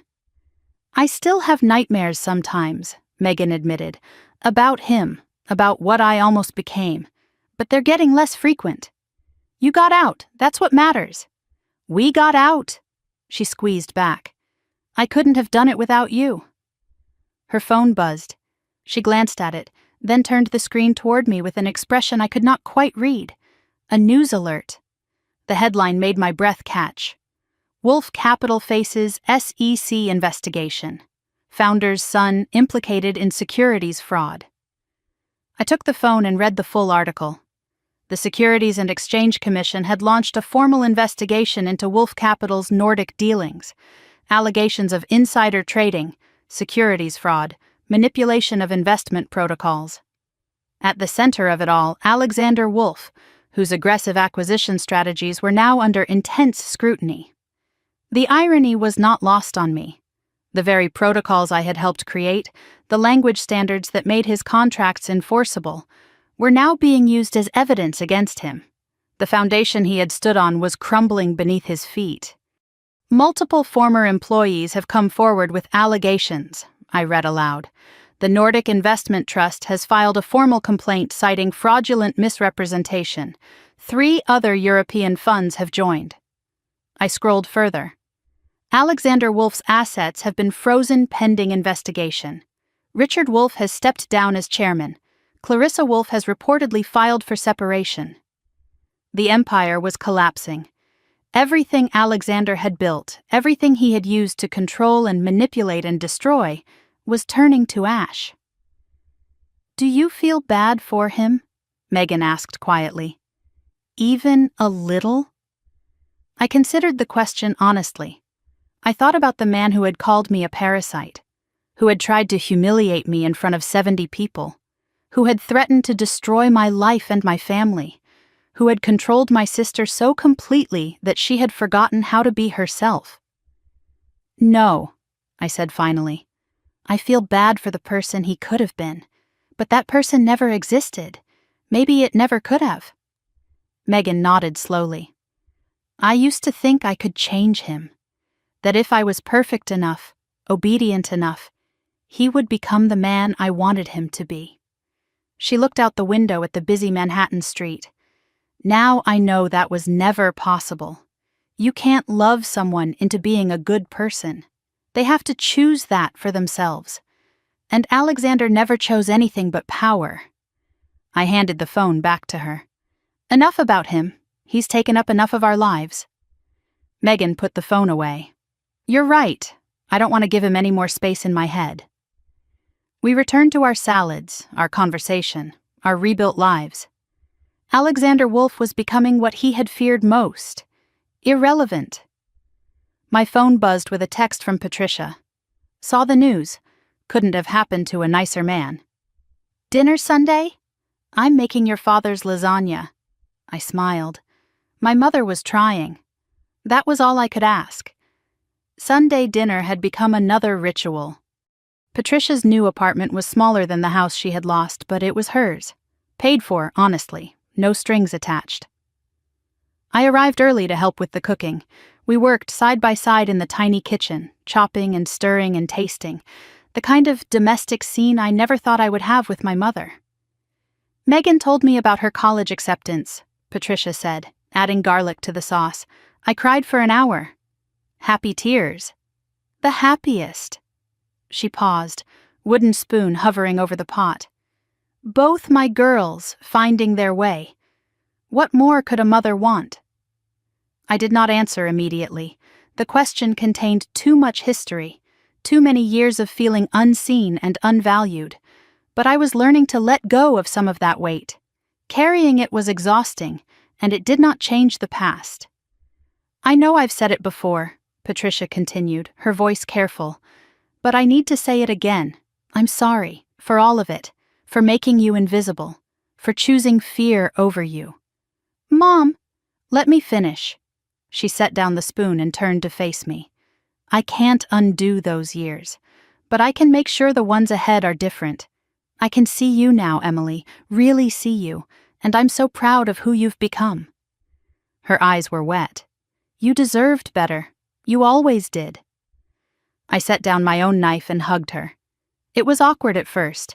We were not a family that hugged easily, but then she relaxed into it and so did I. I know, Mom, I said into her shoulder. I know. We held each other for a long moment. Then the timer went off and we pulled apart, laughing, wiping our eyes, returning to the practical work of making dinner. The debts were paid now, not easily but completely. Megan's escape fund, the sale of the house and the shop, my first months of salary, and a settlement negotiated by Victoria Chen. Alexander's legal troubles had made the Wolf Holding Company eager to avoid additional complications. They had settled for 60 cents on the dollar and a mutual non-disclosure agreement. The Carter family owed nothing to the Wolfs. Finally, truly free. After dinner, I stepped onto Patricia's small balcony. The city spread below, lights glittering, life humming, possibility everywhere. I held a glass of champagne, barely touched, and let my mind wander back to that night. The Sterling Club, the Swedish words, the silence before I spoke. I remembered Alexander's face when I answered him. The moment everything changed. The satisfaction of watching his assumptions crumble. But it was not the Swedish that had saved me, I realized now. It was not the Lindbergh Protocol or my credentials or my academic achievements. It was the decision to stop being invisible, to stop accepting less than I deserved, to stand up and speak even when the entire room expected me to stay silent. I had spent most of my life believing that if I was just quiet enough, helpful enough, invisible enough, people would eventually see my worth. I had believed that sacrifice and silence would earn me love and respect. I had been wrong. Silence had not earned me anything except more silence, more invisibility, more of the life I did not want. That night, I had chosen to speak, and speaking had changed everything. I understood now what I could not see before. Silence is not always weakness. Sometimes it is strategy, sometimes it is survival. There are moments when staying quiet is the wisest choice, when the battle is not worth fighting, when patience serves better than confrontation. But there comes a moment when silence becomes complicity, with others' cruelty, with your own erasure, with a life half lived because you are too afraid to claim the whole thing. That night at the Sterling Club, I found that moment. I crossed that line. And I would never go back. The door opened behind me. Megan stepped onto the balcony, 2 glasses of champagne in hand. "Room for one more?" I smiled and made space beside me at the railing. She handed me a fresh glass, and we stood together, looking out at the city that had witnessed our worst night and our new beginning. "What are you thinking about?" she asked. "About how far we've come, and how far we still get to go." She clinked her glass against mine. "To the journey, to the journey." We drank in comfortable silence. Then Patricia joined us, and the 3 of us stood together on that tiny balcony, a family reformed in the wreckage of what we had survived. "To new beginnings," Patricia said, raising her glass. "To second chances," Megan added. I completed the toast. "To family, the real kind, the kind that shows up." The champagne was cold and bright and full of promise. Later, as we were cleaning up the dinner dishes, Megan asked the question I had been asking myself for 3 months. "Any regrets?" I thought about it. Really thought about it. The years lost, the fellowship abandoned, the invisibility endured, the family that had failed me, and the family we were slowly becoming. "No," I said finally. "Everything that happened, even the painful parts, led me here. To this kitchen, to you, to who I am now." I smiled at my sister, at my mother, at the life I was building from the ashes of the one I had lost. I wouldn't trade that for anything. I dried my hands on a dish towel and looked out the window at the city lights. "Besides," I said, "if I hadn't gone through all of it, I wouldn't have such a good story to tell." And that is how a so-called invisible sister silenced a room full of billionaires without raising her voice. It is a reminder that true class is not about what you wear or what language you speak or how much money you have in the bank. True class is about how you treat people, especially when you think no one important is watching. Alexander Wolff learned the hard way that you should never underestimate the quiet one. She might just be waiting for the right moment to speak. And when she does, you had better be ready to listen. I did not win that night because I spoke Swedish. I won because I refused to be erased. Because I stood my ground when everyone expected me to crumble. Because I chose dignity over surrender and grace over revenge. Those are choices anyone can make. You do not need a PhD or a wealthy benefactor or a dramatic confrontation in a Manhattan ballroom. You just need to decide that you are worth fighting for, that your voice matters, that your silence is a choice, not a sentence. If this story resonated with you, if you have ever been overlooked or underestimated or made to feel invisible, I would love to hear your experience. Drop a comment below and tell me, what would you have done in my shoes? How have you found your voice when everyone expected you to stay silent? And if you enjoyed this journey, please hit the like button. It really helps more people find stories like this one. Subscribe and ring the bell so you never miss a tale of justice served and dignity reclaimed. Because everyone deserves to be seen. Everyone deserves to be heard. And sometimes, the best revenge is simply becoming the person they said you could never be. Until next time, stay strong, stay patient. And never forget, knowledge is power. But knowing when to use it? That is wisdom. This story is fictionalized for dramatic effect.